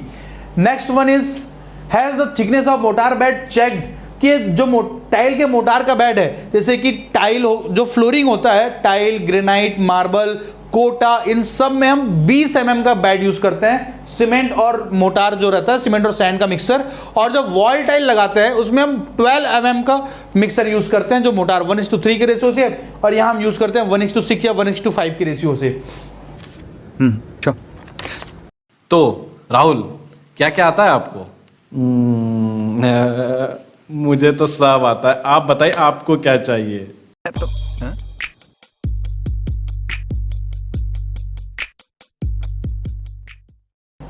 Are the required tool available, कि जो भी टूल्स हमको चाहिए कि टाइलिंग के लिए, बहुत सारे टूल्स चाहिए। टाइल कटर चाहिए हमको, ड्रिलर चाहिए यदि कहीं पे ड्रिल करना हो, कहीं पे होल बनाना हो, जिस तरीके से प्लेट काटने के लिए हमको टाइल कटर चाहिए रहता है, कि जितने भी टाइप के हमको डिजाइन बनाने हैं टाइल में काट के, तो उसका हर एक इक्विपमेंट हमारे पास अवेलेबल होना चाहिए। Are the specific requirement from the client, client को स्पेसिफिक रिक्वायरमेंट तो नहीं है कि नक्काशी करने का, कि बाहर से कुछ हाइलाइटर्स लाओ और आपको फ्लोरिंग में लगाना हो, तो वो पहले से ही हमको मालूम होना चाहिए, कि टाइल लगाने से पहले हम फोन लगा के पूछ लें, भैया कुछ चाहिए तो बता दो, साइड ऑर्डर बुक में आके लिख दो, अदरवाइज मैं टाइल लगाने जा रहा हूँ, बाद में कुछ टूटेगा नहीं।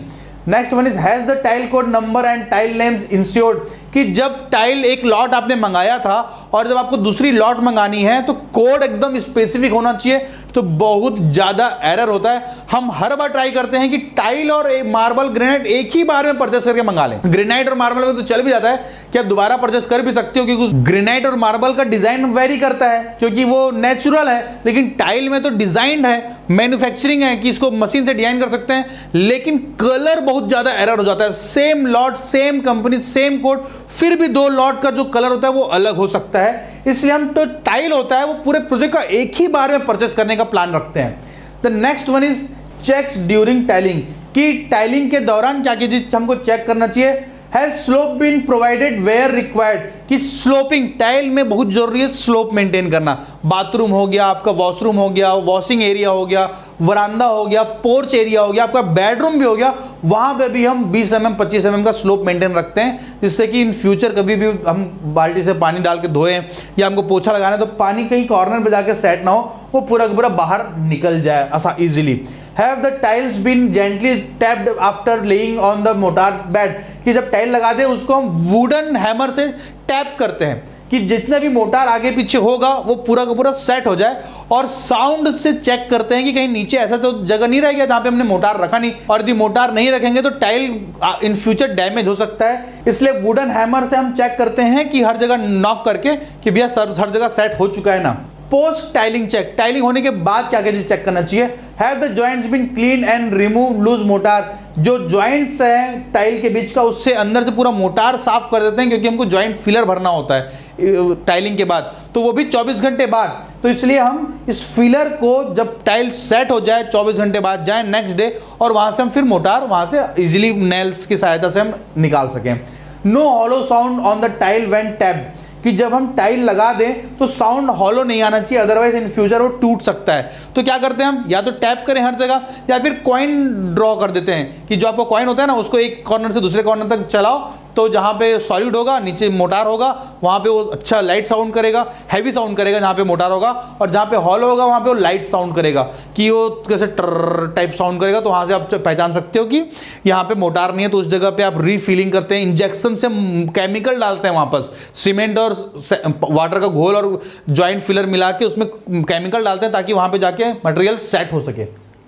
The next one is Has it been ensured that the grouting is only after 24 hours of laying of tiles, कि जब टाइल की ग्राउटिंग करते हैं वो 24 घंटे बाद ही होना चाहिए, मतलब टाइल लगाने के 24 घंटे तो उसमें चलना नहीं चाहिए, नहीं तो क्या होता है कि जहां पे आपने पैर रखा हो तो अंदर हो जाएगा और राइट साइड वाला उठ जाएगा। आप प्रॉपर बीच में तो टाइल के पैर रखोगे नहीं, कि एक टाइल है आप बीच में ही उसके पैर रख रहे हो, आपने थोड़ा भी आगे पीछे टाइल में पैर रखा तो टाइल दूसरे साइड से उठ जाएगा, तो डैमेज हो सकता है इन फ्यूचर। इसलिए 24 घंटे तक हम इसको पैक करके रखते हैं। Has the area been barricaded on so as not to allow foot movement, कि हम उस जहां पे टाइल लगा हुआ है वहां पे पैरों से कोई चले ना, इसलिए उसको पूरा का पूरा कवर करके रखते हैं, और 24 घंटे बाद ही उसमें से मोटार साफ करते हैं और उसमें ग्राउटिंग करते हैं। अब मिलते हैं हमारे नेक्स्ट टॉपिक में, जिसकी हम बात करेंगे पेंटिंग का, कि किस तरीके से हम पेंटिंग करते हैं। इसमें हम बात कर रहे हैं पेंटिंग के बारे में। तो name and date and number of drawing. Painting अभी ड्राइंग होता है, हर वॉल के साथ कलर का सेट कोड होता है, कंपनी के ब्रांड नेम के साथ कलर का सेट कोड होता है। ऐसा ड्राइंग हमको मिलता है ऑन साइट जब हम पेंटिंग काम करा रहे होते हो। तो प्री पेंटिंग चेकिंग क्या होना चाहिए पेंटिंग से पहले। Has the set type of paint been approved by the architect and duly certified. जो भी आर्किटेक्ट आपको प्लान दे रहा है वो उसने पेंट को सर्टिफाइड करके दे दिया है कि भैया यही ब्रांड का नेम और यही कोड सेट लगाना है। साथ ही साथ has it been ensured that wall and ceiling surface are completely dry. जिस जगह पे भी आप पेंट कर रहे हो वो कंप्लीटली ड्राई होना चाहिए, गीला होगा तो पेंट खराब हो जाएगा आपका, बाद में वो एयर बबल्स टाइप दिखने लग जाते हैं। Have all the loose particle dirt and dust been scrubbed off from the surface. जो भी सरफेस है आपका वो रफ नहीं होना चाहिए, स्मूथ सरफेस होना चाहिए जब हम पेंट अप्लाई करते हैं। तो has proper scaffolding arrangement been done with safely measures. जो भी स्कैफोल्डिंग है जहां पे लेबर चढ़ के करेंगे, क्योंकि आउटर सरफेस में पूरे लेबर उस स्कैफोल्डिंग के ऊपर चढ़े होते हैं, वो अपना सेफ्टी बेल्ट लगाए हैं कि नहीं, जो स्कैफोल्डिंग लगा है वो चारों साइड से एंकर है कि नहीं, हर जगह से बंधा हुआ है कि नहीं, ये हमको चेक करना होता है, नहीं तो एक्सीडेंट बहुत होते हैं पेंटिंग काम पे। Are the required tools available. सारे जो पेंटिंग के टूल्स हैं आपके पास, लैडर होने चाहिए, बाल्टी होनी चाहिए, ब्रश होने चाहिए, रोलर होने चाहिए, वो सारे अवेलेबल है कि नहीं। आजकल स्प्रे पेंट मशीन आ गया तो स्प्रे पेंट मशीन से जल्दी काम हो जाता है। लेबर ओरिएंटेड वर्क कम होते जा रहा है और मशीनरी ओरिएंटेड वर्क बढ़ते जा रहा है, तो आपके पास वो मशीनें अवेलेबल है कि नहीं। Are the any specific requirement of the client. Client का कुछ स्पेसिफिक रिक्वायरमेंट है क्या, कुछ टेक्सचर प्रोवाइड करना है, जो टेक्सचर पेंट होते हैं अलग अलग नक्काशियों के द्वारा, वो पेंट अप्लाई करना है क्या, वो पहले क्लाइंट से अप्रूवल ले लें कि भी आपको कौन सा टेक्सचर अप्लाई करना है, नहीं तो हम पेंट कर देंगे, बाद में एडिटिंग करेंगे तो बाद में फिर से पैसा लेंगे हम पेंटिंग का। Next one is checks during painting. Painting करते वक्त क्या क्या चीज चेक करना होना चाहिए कि is the primer application done, कि पेंट लगाने से पहले पुट्टी के बाद प्राइमर लगाते हैं, जिससे कि पेंट का सरफेस एरिया बढ़ जाता है और उसकी शाइनिंग निकल के बाहर आ जाती है। तो पेंट का प्राइमर पहले लगा है, उसके बाद ही हम पेंट लगाते हैं। Has the putty been applied after 24 hours और प्राइमर एप्लीकेशन, प्राइमर लगाने के 24 घंटे बाद हम पुट्टी लगाते हैं। वॉल प्राइमर की बात कर रहे हैं, जब वॉल प्राइमर लग चुका होता है उसके 24 घंटे के बाद ही हम पुट्टी लगाना चालू करते हैं। Has the second coat of putty been applied after the first coat has completed, कि जब पुट्टी 2 कोट में लगता है, तो जब पहला कोट वेल ड्राई हो जाता है मिनिमम 24 घंटे के बाद ही हम सेकंड कोट पुट्टी उसमें लगाते हैं। Next one is have all undulation been covered using putty, plaster में यदि थोड़ा बहुत भी अंडुलेशन बच भी गया हो तो पुट्टी से हम कवर करने का ट्राई करते हैं। आजकल पुट्टी की जगह पीओपी भी लगाया जाता है उस कवर को हटाने के लिए, यदि अंडुलेशन है तो उस अंडुलेशन को क्लियर करने के लिए हम पीओपी का भी यूज करते हैं हमारे पुट्टी के अगेंस्ट। और नेक्स्ट बात करते हैं, has sanding of the surface been properly be to render a smooth surface, putty के बाद उसमें कुछ अनइवन सरफेस बच जाते हैं कि पुट्टी का अलग अलग पार्टिकल्स लगे होते हैं वॉल पे, उसको सरफेस को स्मूथ करने के लिए हम रब करते हैं सैंड पेपर से। Has it been ensured that the first coat of paint is applied and finished with roller, कि जब भी हम पेंट करेंगे तो रोलर के साथ ही फिनिश करते हैं, नहीं तो ब्रश का शेप दिखने लग जाता है हर जगह, इसलिए पेंट को ब्रश से तो करते हैं, उसके साथ साथ हम रोलर कंटिन्यू यूज करते रहते हैं जिससे कि जो शेडिंग है वो इवन शेडिंग आए हर अपने वॉल पे। Has it been ensured that the final coat is applied after 4 to 6 hours of first coat, जब पेंट का पहला कोट कंप्लीट हो चुका होता है उसके कम से कम 6 घंटे के बाद ही हम सेकंड कोट को अप्लाई करते हैं विद अगेन रोलर, कि पहले ब्रश के उसके बाद हम रोलर चलाएं। पोस्ट पेंटिंग चेक क्या क्या होना चाहिए, कि has it been ensured that the area which is painted is protected, जिस भी जगह पे आप पेंटिंग किए वहां पे लेबर ना जाए, बच्चे ना जाए, नहीं तो दीवार पे छाप छोड़ देते अपने हाथों का, तो ये हम प्रॉपर्ली ध्यान रखें जिस जगह पे पेंटिंग होते जा रहे हैं वहां पे हम बैरिकेड लगाते जाएं कि भैया अब यहां पे लोगों का आना प्रोहिबिटेड है। इसके बाद हम बात करेंगे कि डोर और विंडो किस तरीके से लगाए जाते हैं, वुडन का वर्क क्या होता है और स्टील का वर्क और एल्यूमिनियम का वर्क को किस तरीके से परफॉर्म करते हैं, उसके क्या क्या चीज चेकलिस्ट होते हैं। ये जानकारी इसलिए है क्योंकि जब भी लेबर आपसे पूछे कि भैया काम चालू करूं तो हमको पता होना चाहिए कि कब उसको काम चालू करने का परमिशन देना है। जो भी डोर वुडन वर्क होता है वो बहुत ही स्पेसिफिक वर्क है क्योंकि उसमें फिनिशिंग के बाद काम किया जाता है कि आपकी जब फ्लोरिंग हो चुकी होती है उसके बाद हम ये काम करते हैं, तो सारे मटेरियल्स और इक्विपमेंट हमारे पास व्यवस्थित होने चाहिए, पूरा सिविल वर्क खत्म हो जाना चाहिए। Has the area been prepared for executing the work, वो एरिया अब कंप्लीटली प्रिपेयर्ड है क्या, उस काम को करने के लिए कैसे प्रिपेयर किया जाता है। Are the latest good of construction drawing available, जो दरवाजे के ड्राइंग से किस जगह पे कौन सा लगाना है, कि आपको फ्लश डोर लगाना है कि पैनल डोर लगाना है कि ग्लेज डोर लगाना है कि ग्लास डोर लगाना है, ये ड्राइंग हमारे पास होने चाहिए। स्पेसिफिक हर जगह पे अलग अलग टाइप के डोर भी लगाए जाते हैं। Next one is are the civil finishing work over in the given area, अब दरवाजा लगाने के बाद कोई भी वहां पे फिनिशिंग वर्क ना हो। फिनिशिंग वर्क, सिविल वर्क का मतलब क्या होता है कि सीमेंट का कोई भी काम बचा नहीं होना चाहिए, कि आपके डोर फ्रेम्स लग चुके हों, पहले से ही वो ग्राउट हो चुके हों हर जगह पे, जो उसके कब्जे कंक्रीट के साथ लगाते हैं वो सब चीज हो जाना चाहिए, उसके बाद ही हम डोर फिटिंग का काम करेंगे। Next one is the flooring and the tile work completed, tile work के बाद लगाते हैं क्योंकि दरवाजा खुलने के लिए जो स्पेसिंग चाहिए रहता है वो फ्लोरिंग के बाद ही हम जज करके उसका मेजरमेंट लेते हैं स्पेसिफिकली, कि जो फ्लोर के ऊपर का ही जो एरिया है वहीं पे ही दरवाजा पैनल लगता है, जो पल्ले हैं वो लगाया जाता है, इसलिए फ्लोरिंग के बाद ही हम लगाते हैं अपने वुडन डोर को।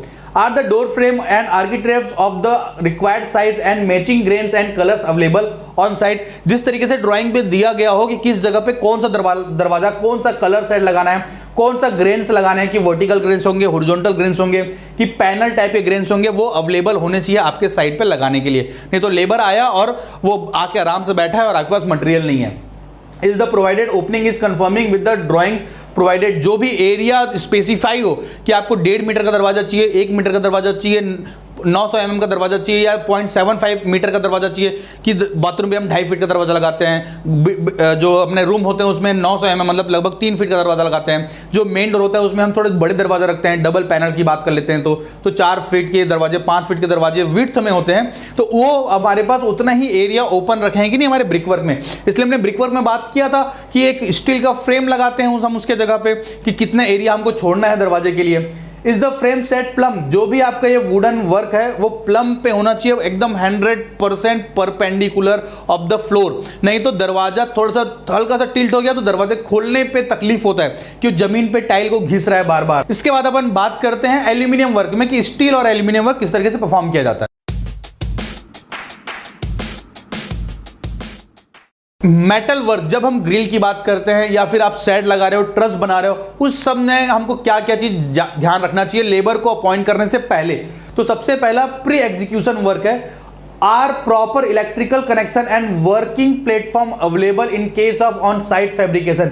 जब आपके साइट में फैब्रिकेट हो रहा होगा तो आपके पास इलेक्ट्रिक कनेक्शन अच्छा होना चाहिए, नहीं तो आपके बल्ब जो होल्ड हैं वो जल जाएंगे, जो आपके स्विचेस हैं वो जल सकते हैं, क्योंकि हाई वेल्डिंग मशीन लगता है, तो उसके लिए हमारे पास हाई एम्पियर वोल्टेज के स्विचेस होने चाहिए। Next one is are the required tools and safety equipments available, कि वहां पे जो आपके लेबर काम करेंगे उनके पास मास्क होने चाहिए, वो ग्लास वाले मास्क कि जिसमें से वो वेल्डिंग कर रहे हैं तो आर्क वेल्डिंग के कारण आंख खराब हो सकता है, ग्लव्स होने चाहिए कि उसको करंट ना लगे, सारे तरीके के इक्विपमेंट जो रिक्वायरमेंट है वेल्डिंग के लिए वो अवेलेबल होना चाहिए साइड पर, तभी हम इसको परमिशन दें।